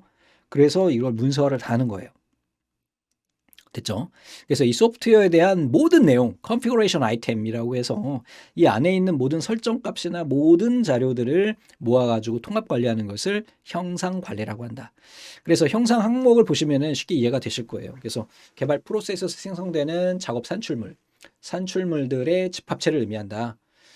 전체적인 대표적인 소프트웨어 항목에는 프로젝트 요구 분석서, 그리고 운영 및 설치 지침서, 요구사항 명세서, 또 설계 인터페이스 명세서, 테스트 설계서, 소프트웨어 품질 보증, 형상 관리, VMV는 이제 확인 및 검증이에요. 이건 이제 V 모델에서 사용되는 요것이고, 코드 모듈, 뭐 코드 다 모든 것을 다 가지고 있는 것을 형상 관리다라고 기억하시면 되겠습니다. 자, 형상 관리 종류에는 우선은 첫 번째 버전 관리가 있어요. 버전 관리는 뭐예요? 다양한 형상 항목이 과거부터 이르기까지 어떻게 변화가 됐는지에 대한 내용을 볼 수 있고, 변경 관리는요, 이 안에서의 요구사항에 대한 비용이나 기간 등을 고려해서 타당성을 평가할 때 쓰는 거죠. 변경 관리도 뭐 다르진 않는데 여기에서는 요구사항에 대해 가지고 기준을 잡고 우리가 프로젝트를 진행하는 데 있어서 비용이나 기간 이런 것들, 또 타당성 이런 걸 평가할 때 쓰는 게 변경 관리다. 자, 형상 관리 도구가 있어요. 형상 관리를 하기에는 너무 어렵잖아요. 그저 문서화 다 작업하는 것 자체가 너무 어려우니까 이걸 자동으로 관리해주는 도구들을 우리가 보게 돼요. 그래서 소프트웨어 생명주기 전반에 걸쳐서 생성되는 소스 코드와 문서 등과 같은 산출물의 종합적인 변경 과정을 체계적으로 관리하고 유지하는 그런 것을 의미한다. 소프트웨어의 가시성과 추적 가능성을 부여해서 제품의 품질과 안정성을 높이고 형상 식별, 형상 통제, 형상 상태 보고, 형상 감사를 통해서 변경사항을 관리한다 그랬어요. 한번 여기에서 문제 하나만 볼까요? 소프트웨어 형상 관리에 항목에 포함되지 않는 것은 프로젝트 요구 분석서, 소스 코드, 운영 및 지침서 그랬는데 개발 비용은 여기 들어가지는 않죠. 그지? 자, 쭉 한번 읽어봐 주시고, 형상 관리 필요성과 효과예요. 이게 형상 관리는 왜 필요한 거지? 이미 수정된 오류가 갑자기 다시 나타나거나 사용했던 문서나 코드가 갑자기 사라져가지고 안 될 경우, 또는 소프트웨어를 재사용할 경우, 또는 소프트웨어 개선할 경우, 이럴 때 우리가 얘네를 쓰게 된다라고 봐주시면 됩니다. 자, 그러므로 인해 가지고 관리적 효과도 있고요. 품질 향상이 당연히 높아지게 되겠죠. 이러한 장점이 있다. 자, 형상 관리 절차가 이제 시험 문제에 자주 출제가 돼요. 우선은 형상을 식별해야 돼요. 형상이라고 하는 거는 기본적으로 이 소프트웨어에 가지고 있는 모든 요소들을 의미하는 거죠. 형상 관리의 기본이 되는 활동으로 계획을 근거로 해서 대상이 무엇인지 구분해낸다. 그래서 여기에 형상 항목 대상에는 좀 전에 봤던 것과 같은 이러한 모든 문서, 모든 코드 이런 것들이 여기 포함이 된다. 형상 통제는 형상통제위원회를 통해 가지고 우리가 변경 통제가 이루어져야 돼요. 이 형상이라고 하는 것은 이 소프트웨어의 전체적인 기준이 되는 점이기 때문에 얘를 함부로 막 바꾸면 안 되잖아요. 그래서 이걸 형상통제위원회에서 얘네를 우리가 통제한다. 만약에 어떤 내용의 변경 요청이 있어요. 업데이트에 대한 변경 요청이 있으면은 그 형상 보고 및 감사를 통해 가지고 이 내용에 대한 것을 확인을 하고 형상관리통제위원회에서 기준선을 바꾸게 됩니다. 여기 기준선이라고 하는 단어도 하나 기억하세요. 기준선은 뭐야?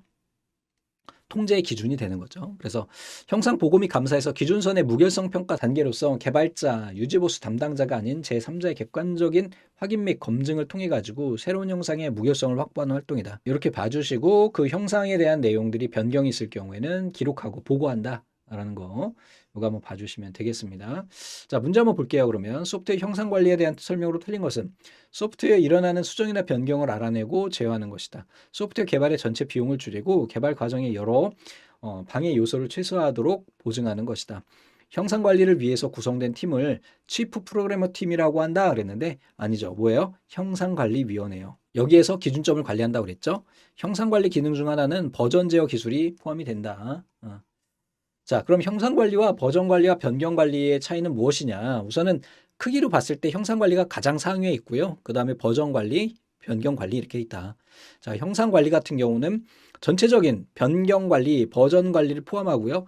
프로젝트 진행 상황이나 빌드와 릴리즈, 퍼블리시까지 모두 관리할 수 있는 통합 시스템이라고 볼 수가 있겠고, 이 버전관리는 변경 이력을 추적하는 것이고, 변경관리는 소스 코드의 바뀜 내용을 우리가 확인할 때 쓴다.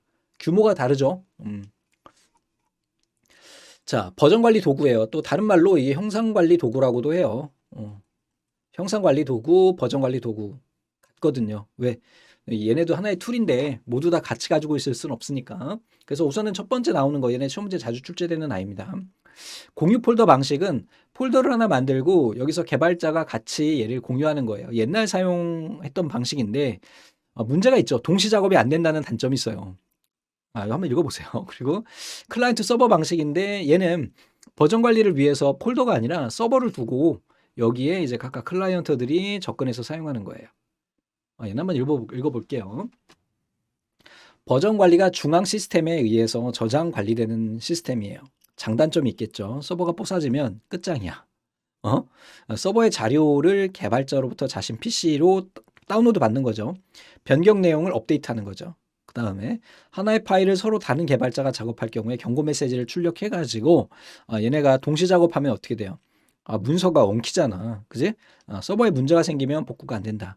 그러니까 대표적인 게 누구냐면 바로 CVS와 SVN 두 가지가 있어요.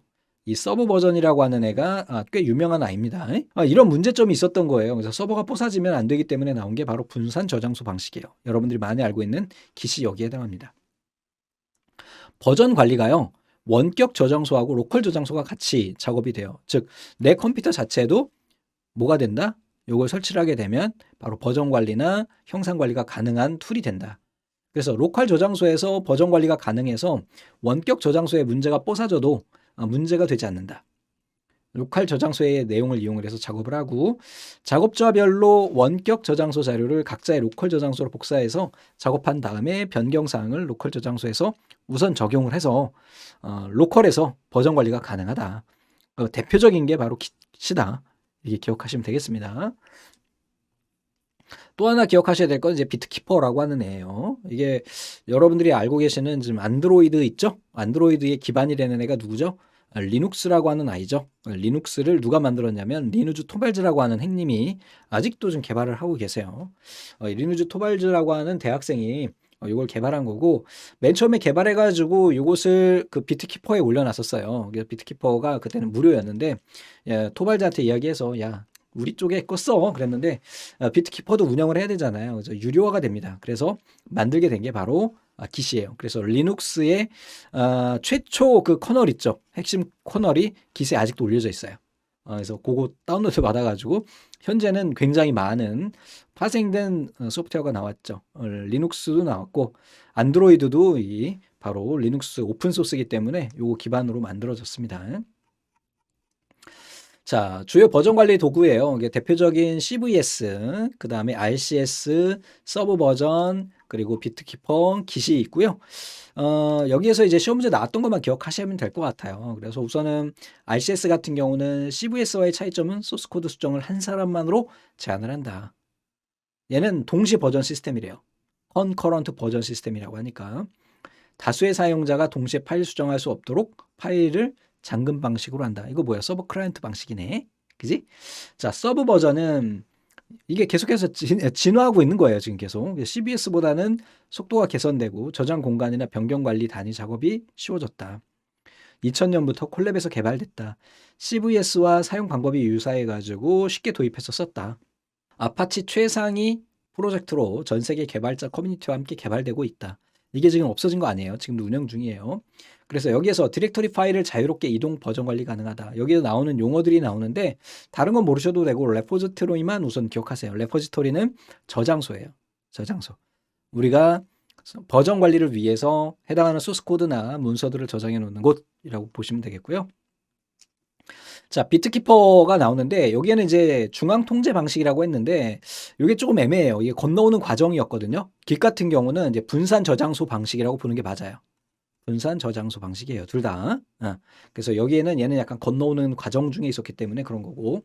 자, 가장 중요한 게 이제 바로 깃이죠. 리누줄 토발즈 형님께서 리눅스 커벌 개발을 위해서 여기다 올려놨어요. 근데 지금은 뭐 거의 뭐 대부분 서브 버전 아니면 깃을 사용하죠. 자기 환경에 따라 좀 다르니까. 그래서 뭐 깃의 웹 버전인 깃허브도 있죠. 이거는 이제 별도로 우리 서비스 되고 있는 뭐 3명의 뭐 사업가들, IT 사업가들이 만들어 가지고 처음에는 무료로 운영되다가 2년 전인가부터 유료화 돼 가지고 지금은 유료로 운영되고 있는 깃허브예요. 깃에 있는 내용을 웹에서 관리할 수 있도록 해주는 하나의 툴이다. 봐주시면 되겠습니다. 자, 레포지터리라고 하는 건 뭐라고요? 인증을 받은 컴포넌트를 등록하는 저장소다. 이렇게만 기억하시면 됩니다. 자, 이 깃의 주요 명령들이 있는데 요거 말고 서브 버전으로 봐도 돼요. 거의 비슷하기 때문에 여기 이제 시험 문제 나온 거는 이 임포트라고 하는 게 뭘까? 안으로 넣는 거잖아요. 그래서 아무것도 없는 서버의 저장소에 소스 파일을 넣는 거고요. 체크인은요. 이건 또 뭐야? 이 저장소의 새로운 버전으로 뭔가 넣는 거죠. 체크인. 호텔이 있어요. 우리가 체크인하면 어떻게? 우리가 들어가는 거죠. 이 호텔이 뭐예요? 레포지토리가 되는 거죠. 됐죠? 체크아웃은 여기서 가지고 나오는 거죠. 그래서 수정 작업을 위해서 저장소에 저장된 파일을 나의 자신의 작업 파일 공간으로 가져오는 것. 커밋은 뭐예요?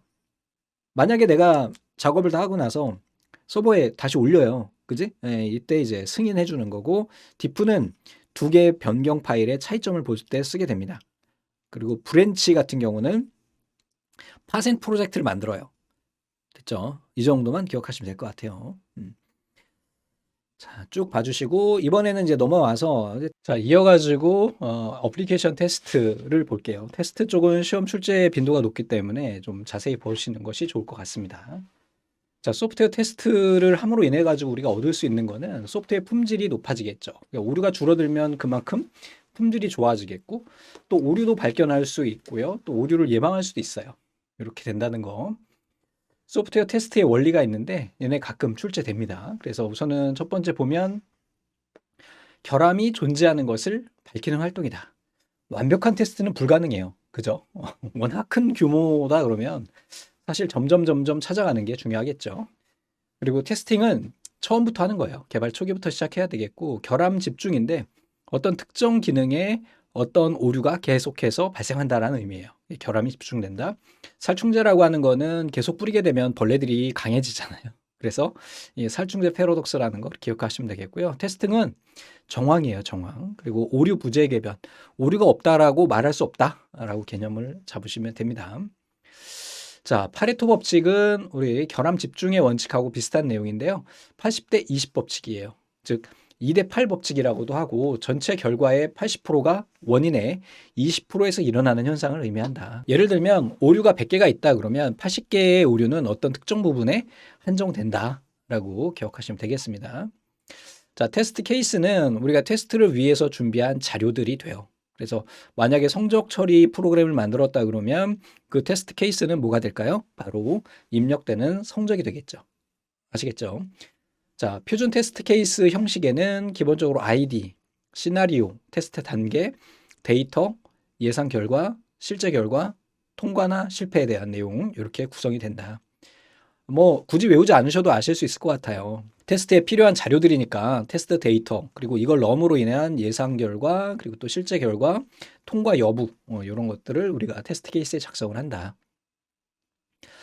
테스트 케이스 작성 절차에는 제일 먼저 계획하고 검토, 자료 확보를 하고요. 위험 평가 및 우선순위를 결정하고 테스트 요구사항을 정의하고 테스트 구조 설계하고 테스트 방법을 결정하고 테스트 케이스를 정의하고 케이스의 타당성 확인 및 유지 보수를 하게 된다. 나머지는 쭉 한번 봐주시고요. 이제 테스트 커버리지라고 하는 애가 나와요. 이게 테스트 커버리지는 내가 얼마만큼의 테스트를 했느냐. 만약에 한 1000개 정도의 라인이 있는 프로그램이다. 그러면 이 1000개를 다 받느냐 아니면은 50개만 받느냐 그런 부분을 의미합니다.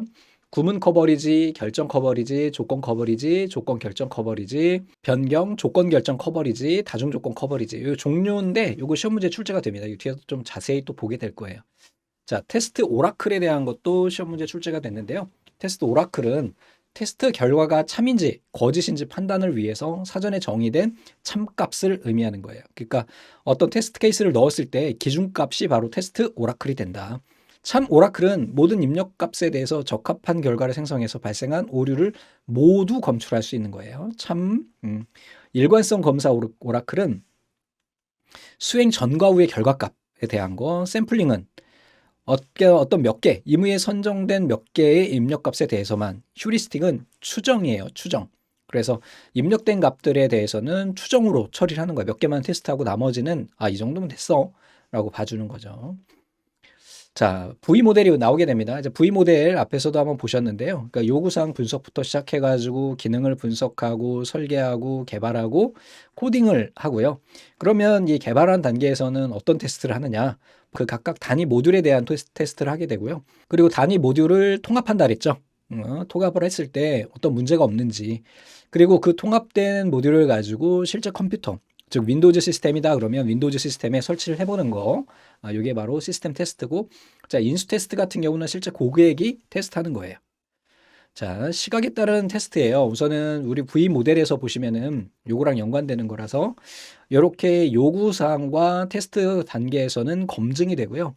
그 다음에 각각의 개발 단위, 설계, 통합, 기능 명세 분석, 시스템 테스트, 요구사항 분석, 인수 테스트는 확인이 되는 거예요. 자, 그래서 검증이라고 하는 거는 제품이 명세대로 완성되었는지 검증하는 거예요. 버리피케이션이라고 하죠. 확인은 밸리데이션이에요. 버리피케이션은 뭔가 분석하면서 검증하는 거고, 확인은 어때요? 야, 내가 계획한 거랑 같나? 이렇게 보는 거죠. 그래서 요구사항과 같은지에 대한 내용을 본다. 구분을 좀 하셔야 돼요. 검증, 확인 이렇게 하면 단어만 보면 좀 어려운데 영어로 기억하시면 좀 쉬울 것 같아요. 버리피케이션과 밸리데이션이다. 이렇게. 테스트 케이스 자동 생성이에요. 테스트 케이스를 준비하는 것 자체도 좀 굉장한 노력이 들어가잖아요. 어떤 소프트웨어에서 걔를 테스트할 때 필요한 자료들이 있어야 되니까. 그래서 여기에서 생성할 때는 자료 흐름도, 그 다음에 테스트 경로도 관리해야 되고, 입력 도메인, 입력되는 데이터의 범위, 그 다음에 테스트 데이터의 산출, 랜덤 테스트, 무작위값 입력, 신뢰성 검사, 뭐 이러한 단계로 된다. 자, 테스트 레벨에는 첫 번째 단위 테스트예요. 단위 테스트는 각각의 모듈에 대해서 우리가 테스트를 한다라는 거. 그 다음에 통합 테스트는 이렇게 만들어진 모듈들을 테스트 완료된 거를 서로 묶어보는 거죠. 그래서 여기에서는 어떤 모듈의 구조적인 부분을 우리가 보게 되겠고, 시스템 테스트는 좀 전에 말씀드린 대로 실제로 이게 유사한 환경에서 이게 작동하는지 보는 거고, 인수 테스트는 실제 고객에게 전달했을 때 테스트가 됩니다. 그래서 여기서 가장 관계 있는 것은 알파 테스트하고 베타 테스트예요. 이게 시험 문제 나온 적이 있어요. 그래서 인수 테스트는 결국은 알파 테스트와 베타 테스트를 통해서 진행한다. 이렇게 기억하시면 되겠습니다. 자, 그래서 약간 우리가 좀 어려운 내용이어서 문제가 있어서 문제를 한번 볼게요. 자, 검증과 확인에 대한 설명으로 틀린 것은 그랬어요. 틀린 것만 볼게요. 검증은 작업 제품의 사용자의 요구에 적합한지, 이거는 확인이잖아요. 확인. 그죠? 맞습니까? 요구사항과 맞는지를 확인하는 거죠. 이렇게 기억하시기 바랍니다. 자, 알파 테스트하고 베타 테스트가 이제 이어서 나오는데 자주 출제돼요. 우리가 이제 그리스어에서 보면 이제 알파가 되겠고 이게 베타가 되죠. A, B랑 같은 거잖아요. 이게 이제 진화해가지고 이렇게 바뀐 거니까. 자, 알파 테스트는 먼저 하게 되는데 얘는 개발자 관점에서 테스트가 진행이 돼요. 그래서 개발 환경에서 테스트한다 이렇게 기억하시면 돼요. 개발 환경에서. 이 베타 테스트는요. 이거는 사용자 환경에서. 이렇게 기억하시면 되겠습니다. 그래서 게임 좋아하시는 분들은 뭐 새로운 게임이 나왔다 그러면 뭐 알파 테스트는 회사에서 하는 거고, 베타 테스트에도 클로즈 베타와 오픈 베타가 있죠. 그래서 클로즈 베타는 일부 그 좀 게임을 좋아하고 게임 분석을 잘하는 사람들한테 맡기는 거고, 오픈 베타 같은 경우는 일반 사용자에게 테스트를 맡기는 거죠. 자, 어플리케이션 테스트에는 앞에서 보셨듯이 정적 테스트와 동적 테스트가 있는데, 정적 테스트라고 하는 거는 문서를 보는 거예요, 문서. 동적 테스트는 직접 실행하는 거예요. 그죠? 정적이라고 하는 건 움직이지 않는 거고 동적이라고 하는 건 움직이는 거니까 이렇게 기억하시면 되겠고요. 이 종류가 자주 출제돼요. 이거는 인스펙션은 감사에 감사. 그다음에 워크스루 이거 좀 이따 하나씩 보게 될 거예요. 그래서 이 두 가지는 좀 기억하고 계시고요.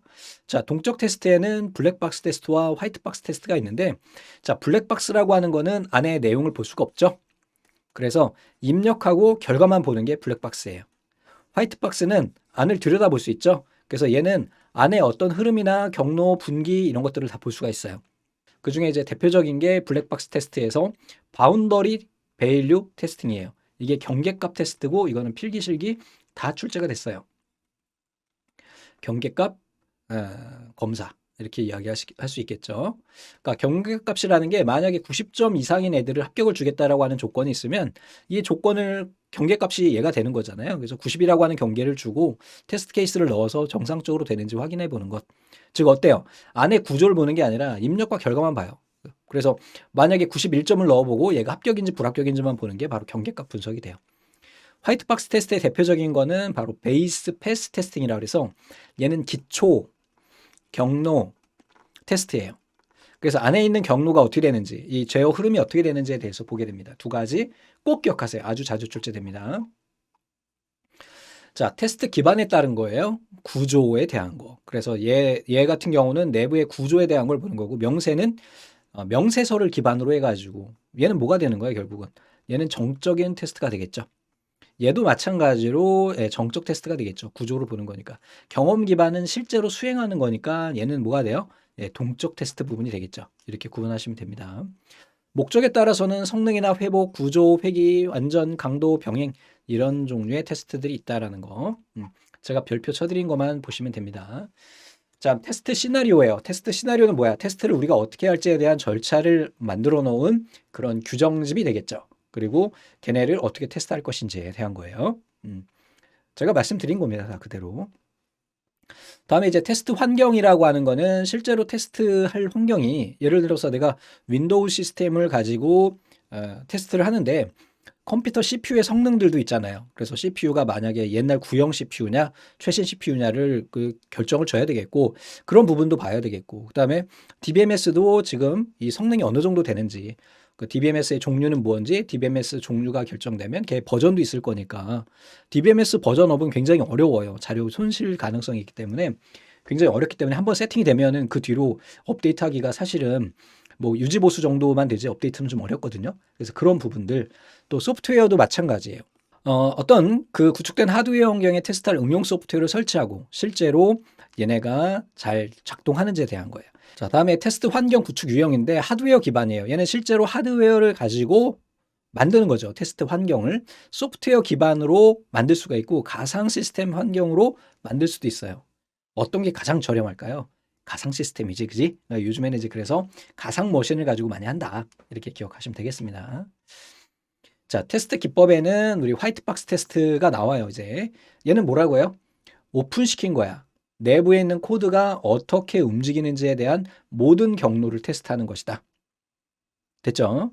그래서 테스트 종류에는 앞에서 말씀드린 대로 기초 경로 검사라고 해서 얘는 실제 데이터의 기초 경로를 제어 흐름 그래프를 분석을 해가지고 선형 독립 실행 경로 집합을 찾아서 순환 복잡도를 이용을 해가지고 우리가 그 해당하는 내용의 테스트를 진행을 한다. 요거 중요하고 시험 문제 나옵니다. 기초 경로 검사에서는 우리 순환 복잡도를 이용한다. 라는 거. 그 다음에 제어 구조 검사는 얘는 조건 검사와 루프 검사와 데이터 흐름 검사 세 가지로 구분이 된다. 이렇게 봐주시면 되겠습니다. 자, 화이트박스 테스트의 검증 기준에는 문장을 보느냐, 분기를 보느냐, 조건을 보느냐, 문장 조건을 보느냐. 여기 우리 앞에서 잠깐 봤던 거고 계속해서 또 나와요. 자, 블랙박스 테스트 같은 경우는 특정 기능을 알기 위해서 각 기능이 완전히 작동되는지 확인하는 거예요. 그래서 안에 입력되는 값과 출력되는 값만 본다. 그래서 시험 문제에 아주 자주 출제된다. 그 중에서도 경계값 분석이 제일 많이 출제된다. 말씀드린 것처럼 입력 자료에만 추정한 동치 분할 기법을 보완한 기법으로 입력 조건의 경계값에서 오류 발생률이 높다라 그랬죠. 이게 뭐야? 오류 집중이죠. 같이 기억하세요. 자, 경계값의 테스트 케이스를 선정하는 거다. 앞에서 말씀드렸듯이 만약에 90점 이상이다라고 하면 89, 90, 91점을 우리가 테스트를 해보면 된다라는 게 경계값 분석이에요. 됐죠? 자, 테스트 목적에 따라서는 얘가 잘 회복하는지, 안전성은 있는지, 성능은 괜찮은지, 구조는 괜찮은지, 회귀는 잘 되는지, 병행이 잘 되는지에 대한 걸 본다.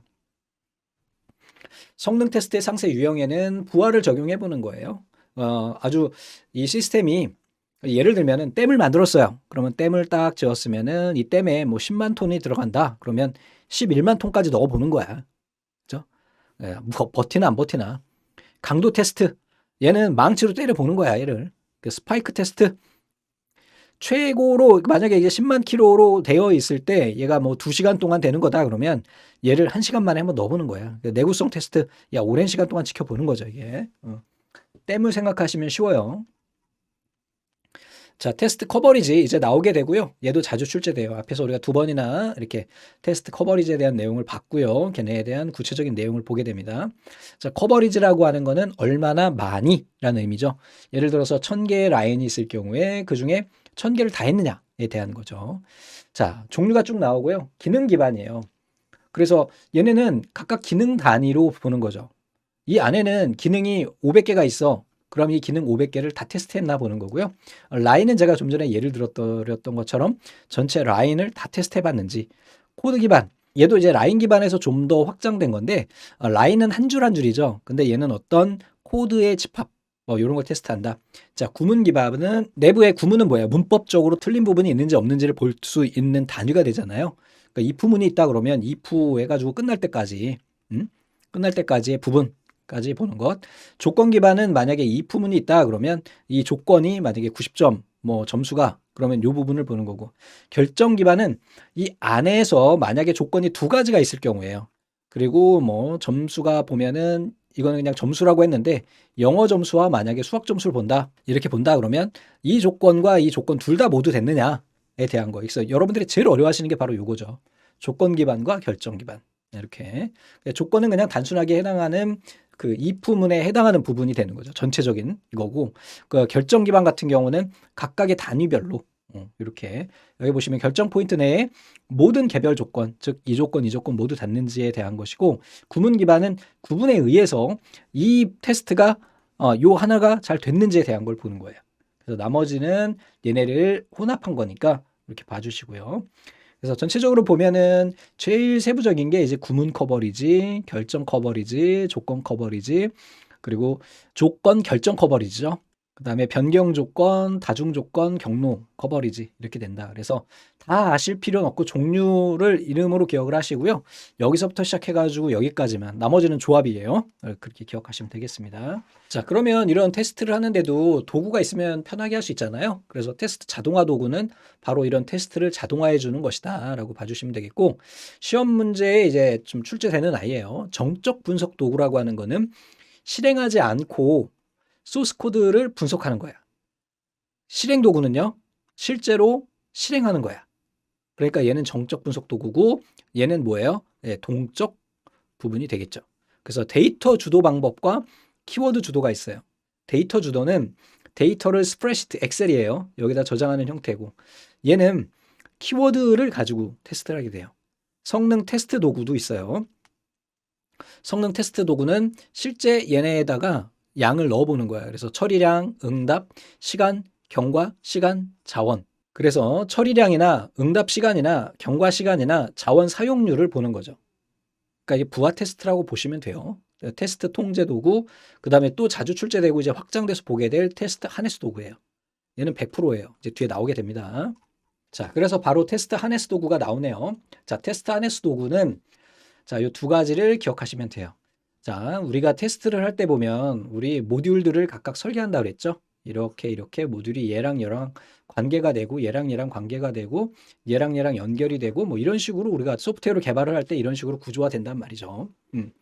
이때 얘 기준으로 한번 볼게요. 이 녀석 기준으로 모듈이 우리가 다 이렇게 구조화가 됐는데 얘를 테스트하는 방식이 2가지가 있어요. 위상에서 아래로 내려가면서 테스트하게 되는 얘는 뭐야? 하향식 방식이 있고요. 반대로 아래에서부터 시작해가지고 상향으로 가게 되는 상향식 방식이 있어요. 이때 만약에 상향식이라고 하면 이쪽에서 얘를 기준으로 할게요. 이 녀석을 기준으로 해서 위로 올라가면서 테스트하는 거예요. 근데 만약에 우리가 이 단위에서 테스트가 완료가 되고 이 위에까지 올라가서 얘까지 테스트를 완료하려고 하는데 중간에 있는 얘가 아직 미완성 상태인 거야. 그럼 어떻게 해야 돼요? 하나 만들어 놔야 되겠지? 그지? 그래서 나를 제어하는 요걸 기준으로 하자. 내가 여기 땅땡이 쳐놨으니까 요렇게 올라갈 때 나를 제어하는 놈을 임시로 만들어 놓는 것, 이걸 우리 드라이버라고 해요. 얘는 어디에 쓰여요? 하위에서 상위에 올라가는 거죠. 그래서 얘는 상향식에 사용되는 게 바로 드라이버가 되고요. 하향식에 사용되는 거, 이번에는 위에서 아래로 내려가는 거예요. 쭉 가려고 하는데 다 얘 기준에서 밑으로 내려가려는데 얘가 아직 구축이 안 된 거야. 얘는 뭐야? 내가 제어하는 놈이죠. 제어당하는 놈이죠. 얘는 몽당 연필이라고 하는 스톱이라고 이야기를 합니다. 구분하시면 돼요. 그림을 딱 그리시면 돼요. 시험 나왔을 때 너무 어렵게 생각하지 마시고요. 드라이버는 차를 운전하는 사람이잖아요. 그래서 얘는 제어권을 가지고 있고요. 얘 스톱은 그냥 몽당 연필이니까 제어권이 없어요. 이렇게 기억하시면 돼요. 그래서 하위에서 위로 올라갈 때 상향식 테스트에서 테스트 대상을 제어하고 동작시키는 데 사용되는 위에 있는 제어 모듈이 없을 때 그 녀석을 일부러 만들어 놓은 코드와 데이터예요. 테스트를 위해서 만들어 놓은. 반대로 이 녀석 같은 경우는 하향식 방향으로 테스트를 할 때 상위 모듈에 의해서 하위 모듈로 테스트를 진행하는 과정 중에 아직 개발이 완료되지 않은 하위 모듈, 즉 일반적으로 우리 더미 모듈이라고 그래요. 가상의 더미 모듈. 얘도 마찬가지로 가상인데 얘는 그냥 아무 기능을 하지 않는 거야. 그냥 작동을 하기 위한 기본적으로 되어 있는 아이들라고 이야기를 합니다. 자, 테스트 슈츠예요. 슈츠. 얘는 슈츠가 뭐예요? 테스트의 집합이나 패키지를 슈츠라고 해요. 요거는 받고 요거 테스트 스크립트는 테스트를 하기 위한 명령어 줄. 목 오브젝트 같은 경우는 미리 입력해 놓은 행위 객체를 수행하는 객체 이렇게 됩니다. 자, 쭉 한번 봐주시고요. 통합 테스트예요. 이제 그러면 우리가 앞에서 단위 테스트라고 하는 건 봤잖아요. 단위 모듈들이 잘 되는지 테스트를 한 거고요. 얘네를 이제 통합 테스트는 합쳐가는 거야. 2개, 3개, 4개, 5개 이렇게 점점 통합해 나가면서 보는 것이죠. 그래서 통합 테스트는 이러한 구조를 의미하는 것이고 그냥 쭉 넘어가셔도 됩니다. 밑으로 내려가서 이제 통합 방식이 나와요. 그래서 하향식 통합은 상에서 어디로 가는 거예요? 하로 가는 거고요. 상향식은요. 하에서 상으로 가는 거죠. 됐죠? 이렇게만 기억하시면 돼요. 상위 컴포넌트를 테스트하고 점증적으로 하위로 내려가는 것. 여기에서 뭘 쓴다? 스톱을 쓴다. 상향식에서는 하위 레벨 모듈을 구성하고 있는 상위 모듈 방향으로 올라가는 것. 여기에서는 스톱이 필요 없다. 대신에 뭐야? 드라이버가 필요하다. 자, 빅뱅 통합은 한 번에 그냥 끝내버리는 거예요. 얘는. 그냥 상하향 따지지 않고 한 번에. 그럼 뭐가 좋을까? 시스템이 작을 때 좋죠. 그지? 큰 시스템 같은 경우는 이렇게 할 수가 없어요. 자, 샌드위치 같은 경우는 상향식, 하향식의 장점을 이용하는 방식이다. 됐죠? 그래서 이 표를 보시면 모든 게 종합이 됩니다. 자, 상향식 같은 경우는 위로 올라가는 거죠. 위로. 그래서 위에 있는 놈이 없는 경우 드라이버를 쓰고요. 하향식은 아래쪽으로 내려가는 거예요. 밑에 있는 애가 없을 때 쓰는 건 스톱이에요. 빅뱅은 실제 모듈 한 번에 끝내니까. 얘는 뭐예요? 상향식. 얘는 하향식이에요. 한번 읽어봐 주시고 이것만 기억하시면 됩니다. 자, 다음에 이번에는 결함 관리예요. 결함이라고 하는 거는 어떤 문제점 이렇게 보시면 되겠죠. 그래서 에러나 결함, 결점, 버그, 실패 이런 것들. 심각도별로는 치명적이냐, 주요 결함이냐, 보통이냐, 경미한 거냐, 단순한 거냐. 우리가 뭐 교통사고 생각하시는 거랑 똑같아요. 치명적 사고다, 아니면 단순 사고다 이렇게. 결함 우선순위는 결정적인 게 가장 높고요. 높음, 보통, 낮음, 즉시 해결, 주의 요망, 개선 권고 이렇게. 자, 나머지 한번 쭉 봐주시고요. 결함 관리 프로세스도 그냥 한번 봐주십시오. 시험 문제 출제 안 됐어요.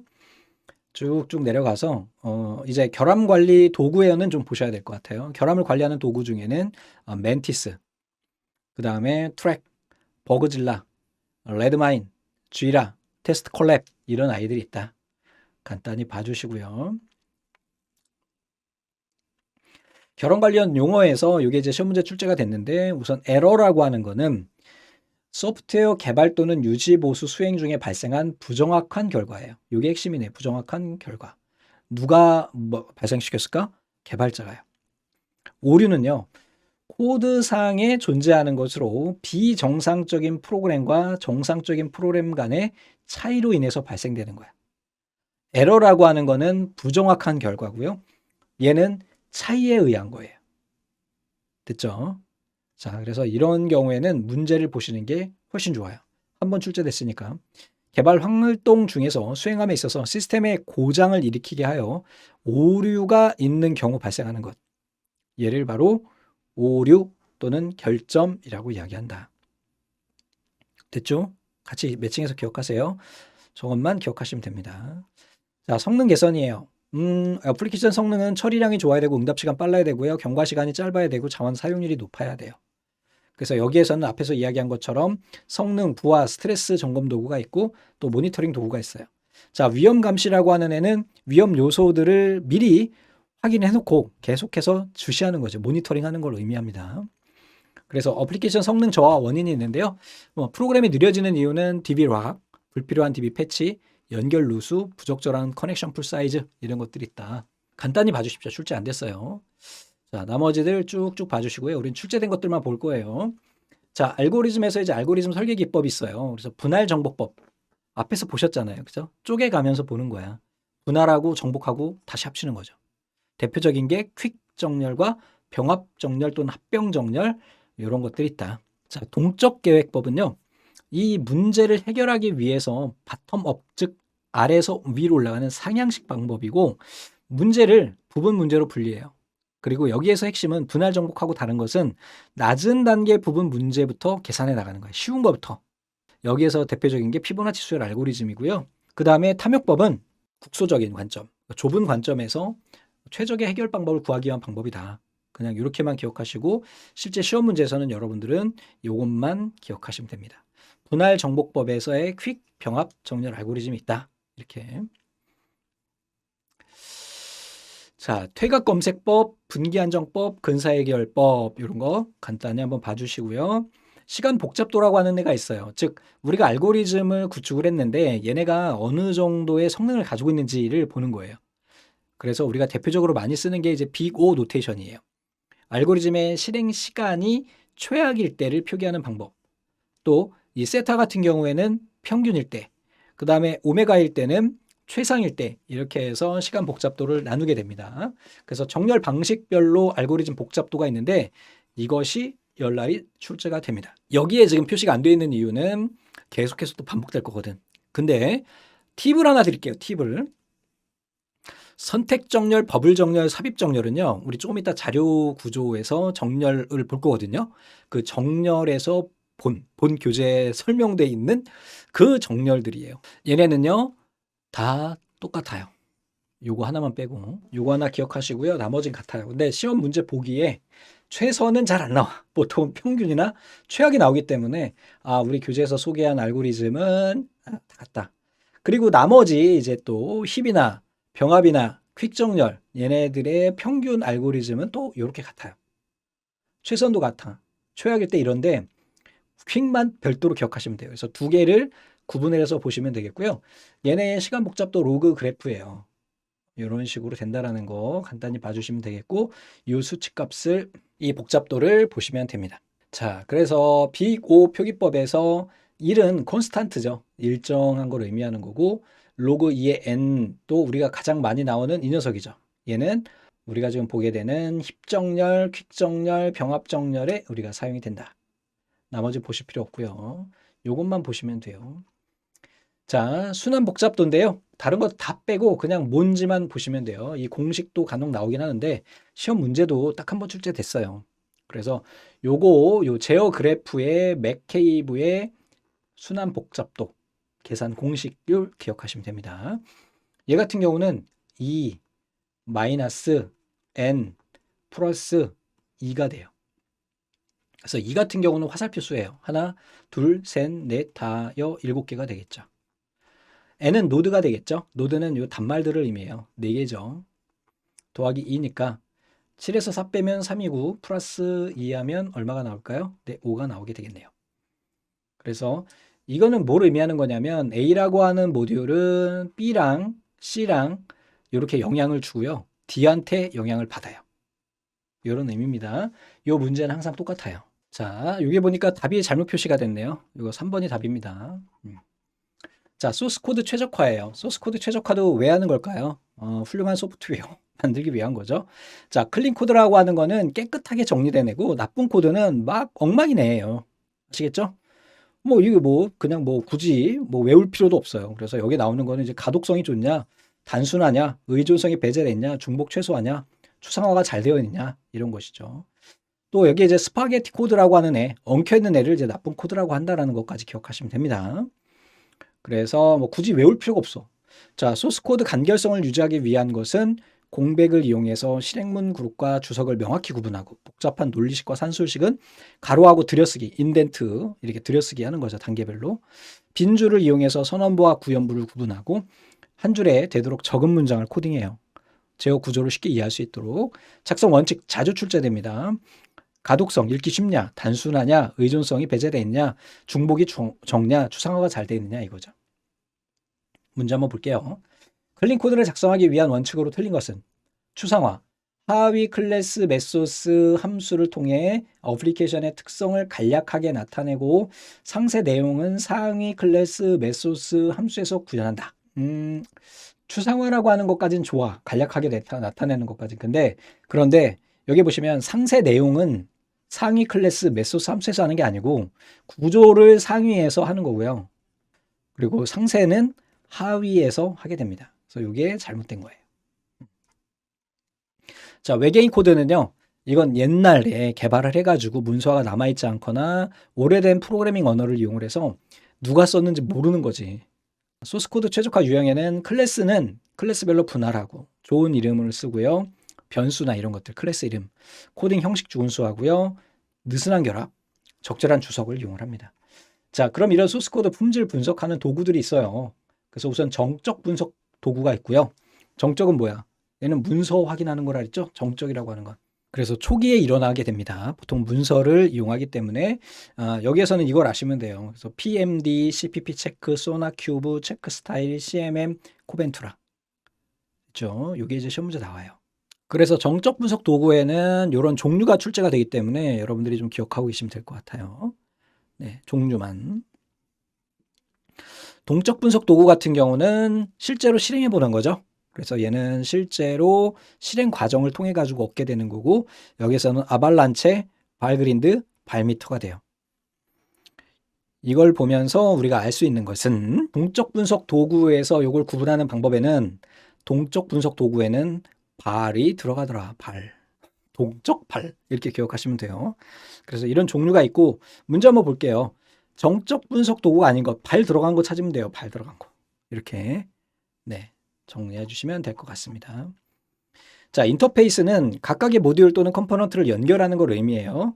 그래서 어떻게 하면은 얘네를 잘 배치할 것인가에 대한 것이고 그렇다 보니까 얘는 설계서, 인터페이스 설계서나 정의서 같은 말이에요. 얘네를 이용을 해서 잘 배치한다. 모듈 연계 방식이 나오고 이제 여기에서 시험 문제가 나옵니다. 그럼 각각 모듈은 어떻게 연결할 것인가? 대표적인 게 이제 EAI하고 바로 뒤에 나오게 되는 여기에 나오는 ESB 두 가지가 있고요. EAI 같은 경우에는 뭐냐면 엔터프라이즈가 이제 기업이죠. 기업 내에 있는 모든 기능을 어플리케이션, 앱으로 감안하고 통합하는 거예요. 됐죠? 자, ESB는 얘는 기업 내에 있는 모든 것을 서비스로 보고 통합하는 거예요. 얘가 더 규모가 커요. 그러니까 일종의 확장 버전이다. 이렇게 기억하시면 됩니다. EAI의 확장 버전. 자, 요게 시험 문제 또 나와요. 그래서 이 AI 유형은 각각의 모듈을 1대1로 연결할 것이냐에 대한 것이고 허브 앤 스포크는 중간에 중개자가 하나 들어가요. 허브가. 메시지 버스는 중앙에 있는 통로를 통해 가지고 자료를 주고받게 되겠죠. 얘는 확장성이 뛰어나요. 하이브리드는 두 개를 통합한 형태가 되겠죠. 자, ESB는 개념적인 거를 기억하시면 됩니다. 이렇게 해서 엔터프라이즈 서비스 버스를 통해서 모든 시스템을 연결한다. 자, 데이터 표준. 서로 자료를 주고받으려면 언어가 같아야 돼요. 미국 사람하고 이야기하려면 영어 써야 되겠죠? 미국 사람이 한국에 오면 한국말 써야 되듯이. 자, 그리고 인터페이스의 기능을 또 정의해 줘야 돼요. 그러려면은 각각의 내가 연결해야 되는 모듈 또는 컴포넌트 같다고 봐야 돼요. 구분하는 것 자체가 좀 애매하니까. 그래서 컴포넌트 명세서를 통해 가지고 여기에 있는 구성을 파악해야 줘야 돼요. 그래서 내가 지금 주고받아야 되는 데이터가 어떤 것인지에 대한 것을 여기서 확인한다. 그리고 그걸 통해 가지고 인터페이스 명세서를 만들게 돼요. 내가 주고받아야 되는 자료의 구조. 결국은 얘네도 데이터 단위로 주고받게 되니까요. 자, 쭉 봐주시고요. 그러면 실제로 인터페이스 구현을 할 때는 어떻게 하느냐. 인터페이스 구현하는 그런 대표적인 표준 언어들이 있어요. 뭐가 있느냐. 바로 AJAX하고 JSON이 있어요. 이게 시험 문제 나옵니다. AJAX는 asynchronous, 이게 뭐예요? 비동기, 자바, 스크립트, and XML이죠. 즉, AJAX 같은 경우는 XML 기반이에요. 거기에 자바스크립트까지 얹어서 사용하는 거예요. 이렇게 기억하시면 되고요. 자, JSON 같은 경우는 데이터 통신을 이용한 인터페이스 구현 방법이에요. 얘의 핵심은 속성 값의 쌍으로 이루어져 있어요. 이게 뭔 의미냐? 속성이라고 하는 거, 내가 주고받아야 되는 데이터가 이름이다 그러면 이름이 속성이 되는 거고요. 값은 뭐야? 개똥이. 이렇게 세트로 가요. 이 XML은요, 우리가 해당하는 구조를 만들어 갈 수 있는 태그를 직접 지정할 수 있는 그런 기능이 있어요. 그래서 요즘에 많이 쓰고 있는 방식들입니다. 근데 AJAX보다는 요즘에 이제 JSON으로 갔고 요즘에 또 좀 더 다른 방식을 이용하고 있죠. 그래서 핵심 키포인트만 기억하세요. AJAX는 XML이고요. JSON은 속성 값에 쌍 나오면 얘는 JSON이에요. 문제 하나 보고 갈게요. 보시면은 속성 값에 쌍으로 간다. JSON이에요. 그냥 JSON 이렇게. 여기 보시면 이제 자바스크립트 이용한다. 그럼 AJAX가 되는 거고요. 됐죠? 자, 그럼 인터페이스 구현 검증이에요. 연결을 했으면 실제 테스트를 해야 되겠죠? 그래서 이걸 테스트할 때 사용하는 도구들이 쭉 나오게 됩니다. 자, 몇 번 출제됐던 X유닛, 그 다음에 스타프 두 가지가 있고요. 자, X유닛이라고 하는 거 많이 들어보셨죠? J유닛, C유닛, 단넷 유닛 뭐 이런 식으로. 그 다음에 스타프 같은 경우는 서비스 호출, 컴포넌트 재사용 등의 다양한 환경을 지원하는 테스트 프레임워크예요. 데몬을 이용한다. 그리고 얘는 분산 환경에서 사용한다라는 거. 우선 종류 기억하셔야 되겠고요. 그 다음에 각각 X유닛과 스타프 정리해 주시면 되겠습니다. 자, 문제를 한번 보면 인터페이스 구현 검증 도구가 아닌 것은 스타프, 왓타이어, X유닛. 이게 왓타이어가 왓타이어 이렇게 됩니다. 스펠링이 잘못됐네요. 종류 정도 기억하시고 위에 있는 스타프 한번 봐주시면 될 것 같아요. 자, 인터페이스 보안. 내가 자료를 주고받는 데 있어서 안에 있는 자료가 보안이 되어 있어야 되겠죠? 당연한 거죠. 그래서 요걸 위해서 네트워크 보안을 적용해야 된다는 내용입니다. 쉽게 얘기해서 여러분들이 신용카드를 이용을 해서 어디서 뭔가 결제를 해요. 그러면 여러분들의 신용카드 정보가 피지사를 통해서 가고 그 다음에 카드사로 또 전달이 돼서 그 피드백이 오게 되는 거잖아요. 이게 바로 인터페이스예요. 각각의 모듈 컴포넌트들이 지금 내가 결제하고 있는 무슨 뭐 11번가나 이런 쇼핑몰, 그 다음에 중간에 이제 결제 대행을 해주는 이니시스, 그리고 실제 카드사, 이렇게 세 개가 연결이 되는 거잖아요. 각각이 연결이 될 때 그 중간에 누군가 탈취해가지고 나는 분명히 10,000원짜리 샀는데 결제는 10,000원으로 됐는데 이게 100만 원 결제가 되면 안 되잖아요. 그지? 요거를 우리가 이야기하는 거예요. 그래서 네트워크 보안에 대해서는 요거는 나중에 네 번째 과목에서 네트워크에서 보시겠지만 얘네는 전송 계층이라고 그래요. 데이터를 전송하는 부분이고 어플리케이션은 실제 응용 계층이에요. 응용 프로그램 계층이에요. 그래서 여러분들이 여기서 기억하셔야 될 것은 요 IPsec예요. 전송할 때 주소에 담당하는 거잖아요. 그래서 주소에 보안을 적용하는 것. 그래서 IPsec AH라고 하는 애와 IPsec ESP라고 하는 애가 있다. 근데 그 중에 다른 거 몰라도 되고 요걸 아시면 되겠고요. 응용 계층에서는 SSL이라고나 하거나 SHTTP 이 두 가지 다 비슷한데 홈페이지 앞에 보시면 자물쇠 이렇게 잡아져 있죠. 이게 바로 SSL이 적용됐다, SHTTP가 적용됐다 이런 것을 보는 거예요. 그래서 문제 한번 보면 인터페이스 보안을 위해서 네트워크 영역에서 적용될 수 있는 것으로 거리가 먼 것은 IPsec, XSL, SHTTP 그랬는데 얘는 메일 전송 프로토콜이에요. 메일 전송할 때 쓰는 거예요. 그냥 데이터베이스도 보안을 적용해 줘야 되겠죠. 그래서 이 암호화 기법이 쭉 나오게 되는데 얘네들은 뒤에서 또 한번 보게 돼요. 그래서 5과목에서 암호화에 대한 내용을 따로 보기 때문에 여기서는 데이터베이스도 암호화해야 되는구나 정도만 기억하시면 될 것 같아요. 출제가 안 됐기 때문에 여기에.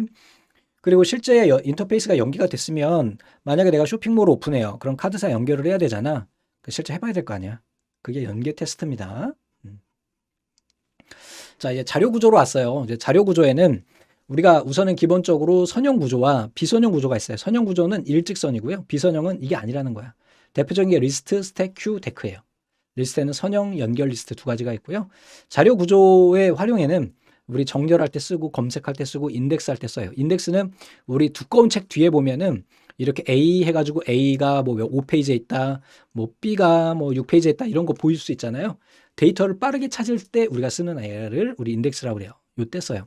또 파일 편성, 파일을 물리적 저장 장치인 디스크나 SSD에 어떻게 저장할지에 대한 걸 봐요.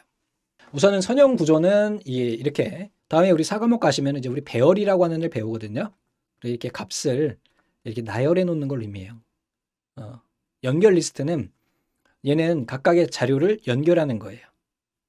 이게 뭐 자세히 설명드리고 싶지만 그냥 짧게 넘어갈게요. 그냥 시험 문제 안 나왔으니까. 자, 스택 같은 경우에는 대표적인 자료 구조 형태가 있는데요. 뭐가 있냐면 첫 번째 나오는 이 스택과 그 다음에 큐가 있어요. 큐는 이쪽으로 들어가서 이쪽으로 나와요. 스택은요. 밑으로 갈 수가 없죠. 이렇게 들어가면 바깥으로 나와야 돼요. 시험 문제 응용돼서 엄청나게 출제돼요. 꼭 한 문제씩 나온다고 보시면 됩니다. 스택은.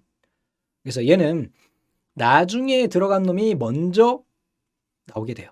그잖아. 얘가 A가 들어갔고요. 그 다음에 B가 들어갔고요. C가 들어갔어요. A가 나오려면 어떻게 돼? 얘 빼고 얘 빼야 되지? 이거에 대한 문제 많이 나옵니다. 그 다음에 스택 가드. 얘는 나중에 이제 우리가 인터럽트 배울 때 인터럽트를 처리할 때 사용하는 그런 도구예요. 그래서 메모리상에서 프로그램의 복귀 주소와 변수 사이에 특정 값을 저장해 뒀다가 그 값이 변경되면 오버플로우, 이게 넘쳤다는 거야. 스택이 이렇게 넘친 것을 우리가 뭐라고 한다? 오버플로우라고 얘기하거든요. 오버플로우 되면은 프로그램이 중단돼요. 그럴 때 쓰는 거다. 몇 번 출제됐습니다. 스택 응용 분야도 자주 출제돼요. 이건 시험 개정 전부터 계속 나오던 애예요. 그래서 인터럽트 처리, 수식 계산, 영주소 지정 방식인데 제일 많이 나오는 게 이제 인터럽트 방식을 물어보죠. 스택 알고리즘은 뭐 한번 읽어보시면 될 것 같고. 자, 스택 알고리즘이에요. 우선은 첫 번째 거는 이제 삽입 알고리즘입니다. 넣을 때 되는 거죠. 탑이라고 하는 애와 n이라고 하는 애가 있는데 이렇게 봤을 때 여기가 우리가 뭐가 되는 거냐면 총 슬롯이에요. 슬롯. 얘는 총 몇 개야? n이? 3개가 되죠. 탑은 현재 a까지만 들어있어. 그럼 여기가 탑이에요. 자료의 맨 위가 우리가 탑이 됩니다. 그래서 만약에 탑이 여기까지 올라갔냐라는 걸 물어보는 거야. 그래서 올라가지 않았다 그러면 요거 탑을 하나 올려가지고 여기다가 B를 넣어라. 그런 의미가 되는 거고요. 자, 시험 문제 나온 거는 이제 삭제예요. 지울 때 탑이 이렇게 스택이 있을 때 맨 바닥까지 가가지고 얘가 아무것도 없는 상태인 거야. 그럼 여기가 0이잖아요. 0이면 언더플로우를 나타내라. 오버플로우는 여기까지 꽉 차면 탑을 하나씩 증가시키면서 올라가서 여기 탑이 n보다 커지면 여기까지 올라가게 되면 얘는 오버플로우다. 요거 시험 문제 나온 적 있어요. 이것도 두 가지만 기억하세요. 삭제와 삽입 알고리즘. 자, Q라고 하는 거는 이렇게 생겼다. 얘는 선입선출이다.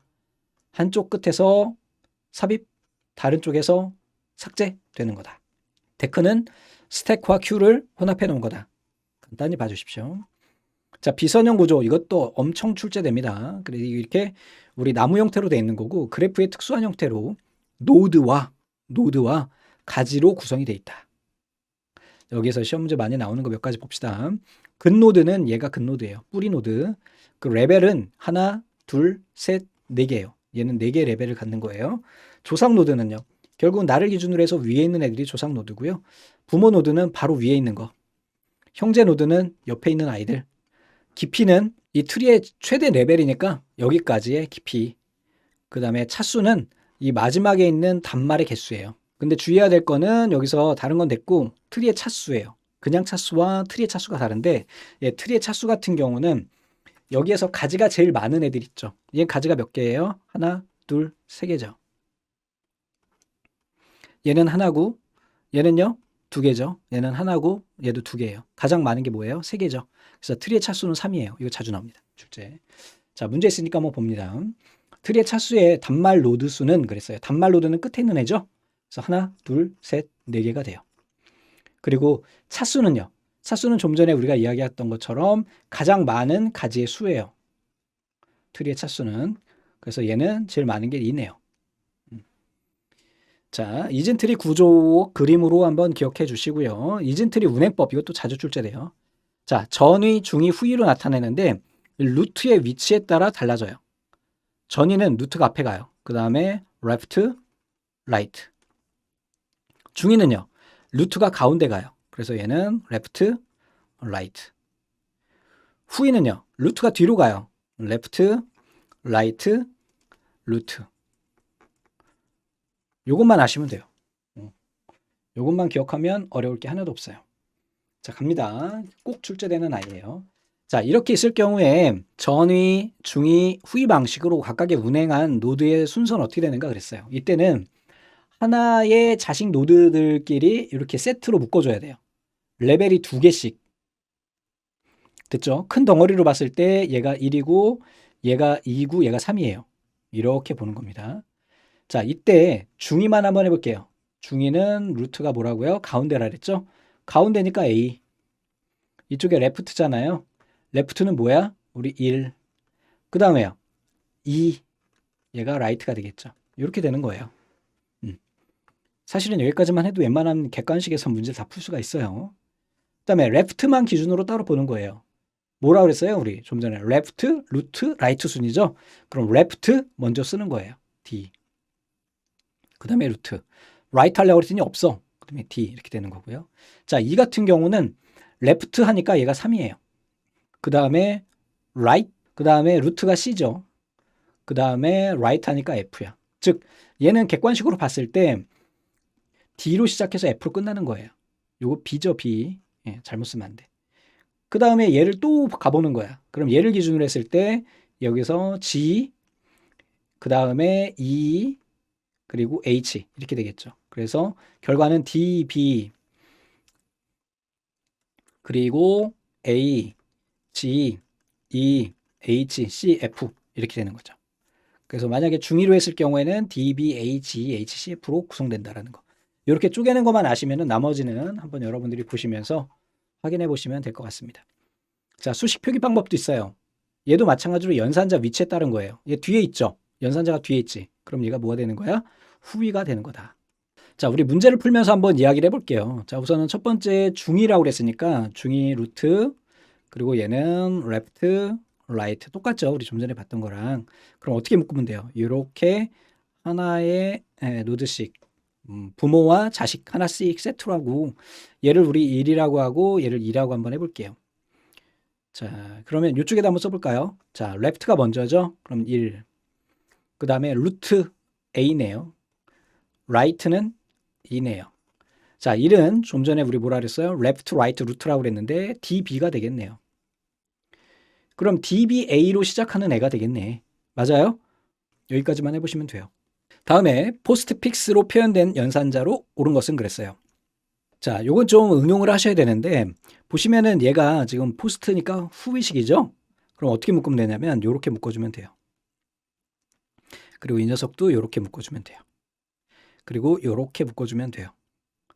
그리고 연산자를 가로 안으로 넣어주면 돼요. 요렇게. 됐죠?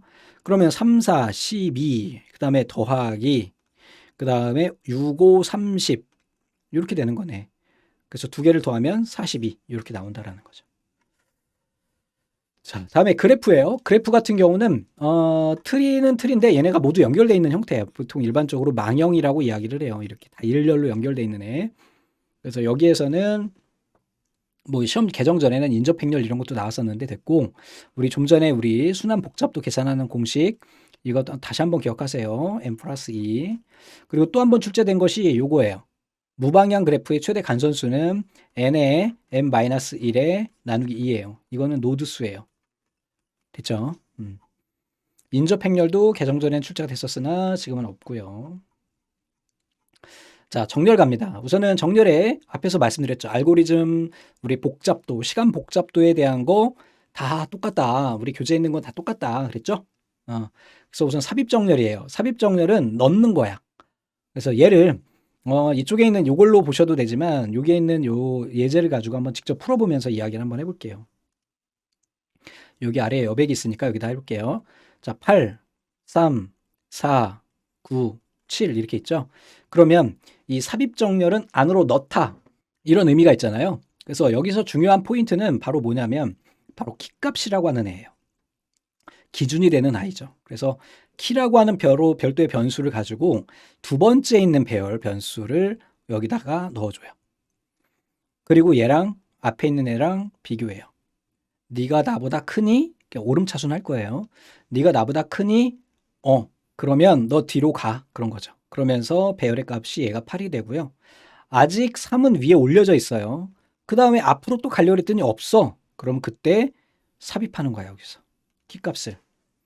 다음에 이번에는 두 번째는 여기에 있는 세 번째 있는 배열을 키값에 넣어요. 4예요. 물어봐요. 네가 나보다 크니? 너 뒤로 가. 8. 그 다음에 또 물어봐요. 네가 나보다 크니? 아니? 그러면 나 10로 들어갈게. 4 이렇게 들어가게 되겠죠. 됐습니까?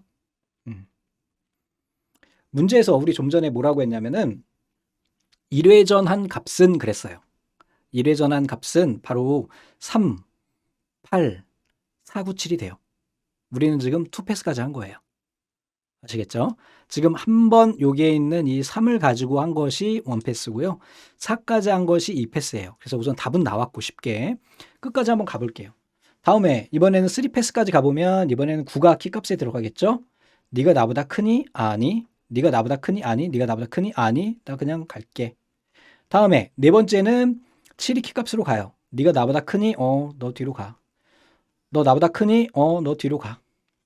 너 나보다 크니? 아니. 너 나보다 크니? 아니. 그럼 나 일로 갈게. 이렇게 되는 거죠. 그래서 총 얘는 4번의 패스에 의해서 정렬이 됩니다. 몇 번 만에 되느냐 이것도 문제가 출제가 돼요. 이렇게 봐주시면 되겠고요. 자, 버블 정렬도 마찬가지로 시간 복잡도 기억하시면 되겠고 얘도 우리 버블 정렬 그 다음에 선택 정렬 두 개 문제를 직접 풀어보면서 여기 그림이 이렇게 돼 있다 보니까 좀 헷갈릴 수가 있어가지고 제가 직접 그려가면서 말씀드릴게요. 이 버블은 이렇게 물방울처럼 하나씩 하나씩 뒤로 가면서 정렬이 돼요. 이건 뭘 의미하는 거냐? 1회전되면 뒤에서부터 정렬이 돼요. 2회전하면 얘가, 3회전하면 얘가. 이건 뭘 얘기냐 하는 거냐고? 굳이 안 풀어봐도 답을 맞출 수 있다는 얘기예요. 자, 버블 정렬 가는 겁니다. 요거 한번 볼 거예요. 자, 여기 한번 볼게요. 9, 6, 7, 3, 5라고 그랬죠. 얘는 지금 객관식이 아니라 주관식으로 나와 있기 때문에 이렇게 표시가 되는 거고 여기에서 패스 1 하면 어떻게 되는 거야? 9가 무조건 가요. 그럼 맨 뒤에 있는 9만 있으면 걔가 답이야. 이렇게도 그냥 쉽게 할 수 있어요. 근데 우리는 배운 사람들이니까. 자, 원패스 갑니다. 이 두 개를 이렇게 비교해요. 네가 나보다 크니? 물어보는 거야. 자, 작은 애가 앞으로 가요. 6, 9 이렇게 되죠. 그 다음에 또 이렇게 하는 거예요. 그럼 어떻게 될까? 얘가 7이 되고 얘가 9가 이쪽으로 가겠죠. 또 이렇게 비교해요. 그럼 어떻게 두 개가 바뀌겠죠? 얘가 3이 되고 얘가 9가 되겠죠. 그 다음에 어떻게 해요? 이렇게 비교해요. 어떻게 해요? 9가 되고 얘가 5가 되겠죠. 그래서 원패스는 6, 그 다음에 7, 3, 9 이렇게 되겠죠. 한번 써볼게요. 6, 7, 3, 5, 9 이렇게 되겠죠. 이게 제가 지금 그림을 좀 짧게 그리려고 했는데 여러분들 A4 용지 놓으시고 얘네 이 값들도 밑에다가 다 써줘 보세요. 그러면은 훨씬 더 여러분들이 쉽게 하실 수가 있습니다. 다음에는 여기까지 안 가요. 이미 우리 전제를 했죠. 한 번 갈 때마다 맨 뒤가 이미 큰 게 간다. 자, 두 번째 가면 얘는 그대로 가겠죠. 그 다음에 얘는 바뀌겠네요. 그래서 6, 3, 7 되겠고요. 얘도 바뀌겠네요. 얘는 5가 되고 얘는 7이 되고요.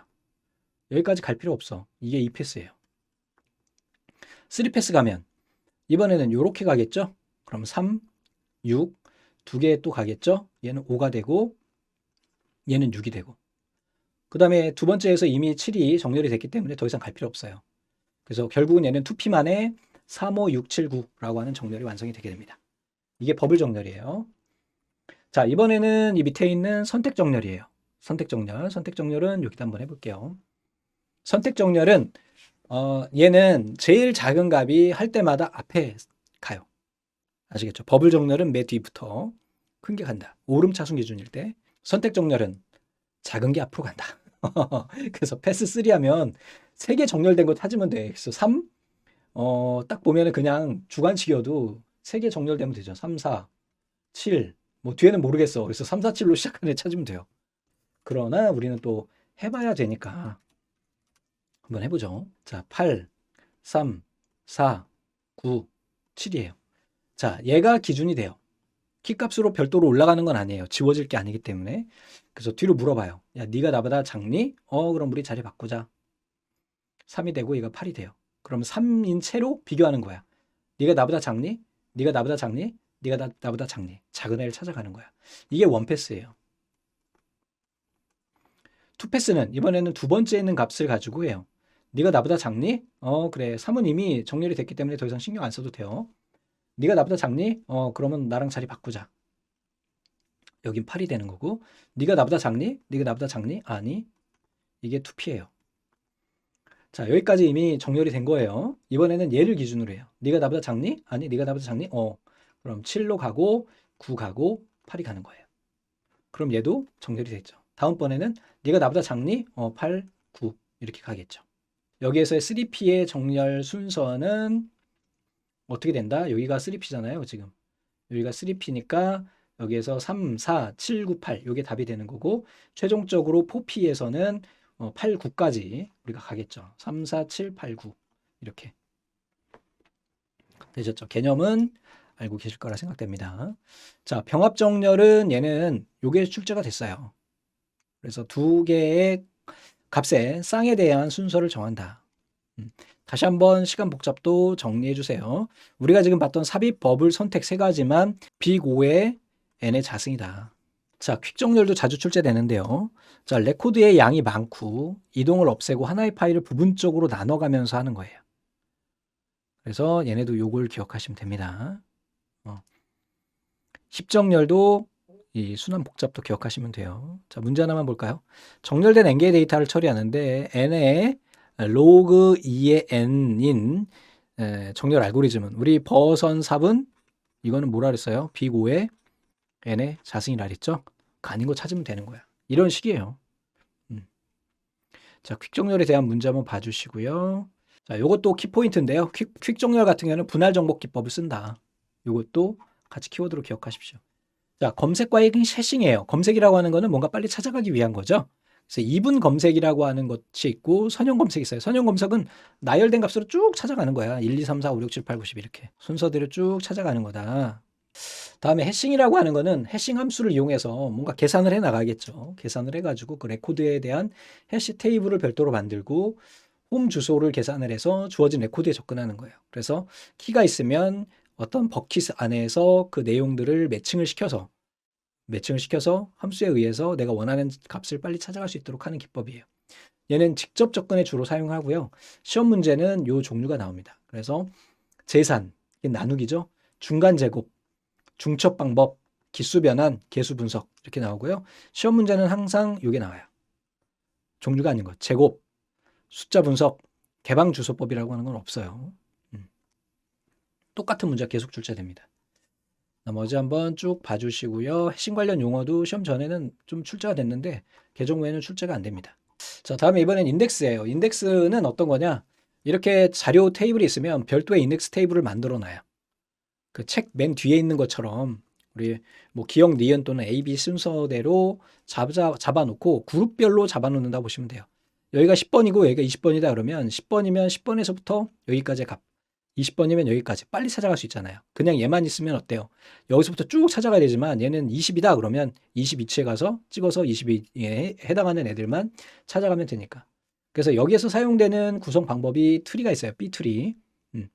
이런 거 그냥 간단히만 기억하시기 바랍니다. 시험 문제는 안 나오니까. 자, 이제 파일 편성인데요. 파일을 어떻게 저장할 것이냐에 대한 거예요. 그래서 순차 파일이라고 하는 거는 순서대로 저장하는 거예요. 이건 자기 테이프. 옛날에 카세트 테이프 생각하시면 돼요. 비디오 테이프. 색인 순차 파일은 얘는 여러분들 하드디스크 저장 방식이라고 생각하시면 돼요. 이게 시험 문제 뭐가 나오느냐? 여기 나와 있는 이 구조가 나오게 되겠고요. 여기 보시면 이제 이 색인 숫자 파일에서 가장 많이 나오는 거는 이 오버플로우 영역이 있느냐 없느냐를 물어봐요. 근데 개정 후에는 나오지 않았기 때문에 간단히 봐주시고 기본 영역, 색인 영역, 오버플로우 영역 세 가지로 구성된다는 거 기억하시면 됩니다. 직접 파일과 역 파일 간단히 정리해 주시고요. 최근에 출제된 적 없어요. 자, 인덱싱에는 정적 인덱싱과 동적 인덱싱이 있다. 그래서 여기까지 해가지고 우리가 간단히 봤고요. 개정 후에 출제 안 된 것들은 웬만하면 우선 뛰어넘어 주세요. 그리고 나서 기출문제를 보면서 공부를 해주시는 게 좋습니다. 그래서 공부를 할 때는 기본적으로 출제된 애들을 기준으로 해주시고 또 자주 출제되는 애들을 먼저 기억하시고 나중에 기출문제 보면서 다시 한번 리뷰하시면 됩니다. 강의가 짧다고 해서 그냥 이것만 보면 되겠지가 아니에요. 이거 보시고 기출문제 적어도 지금 공개된 문제는 모두 다 보셔야 됩니다. 여러 번 100점 맞을 때까지. 감사합니다.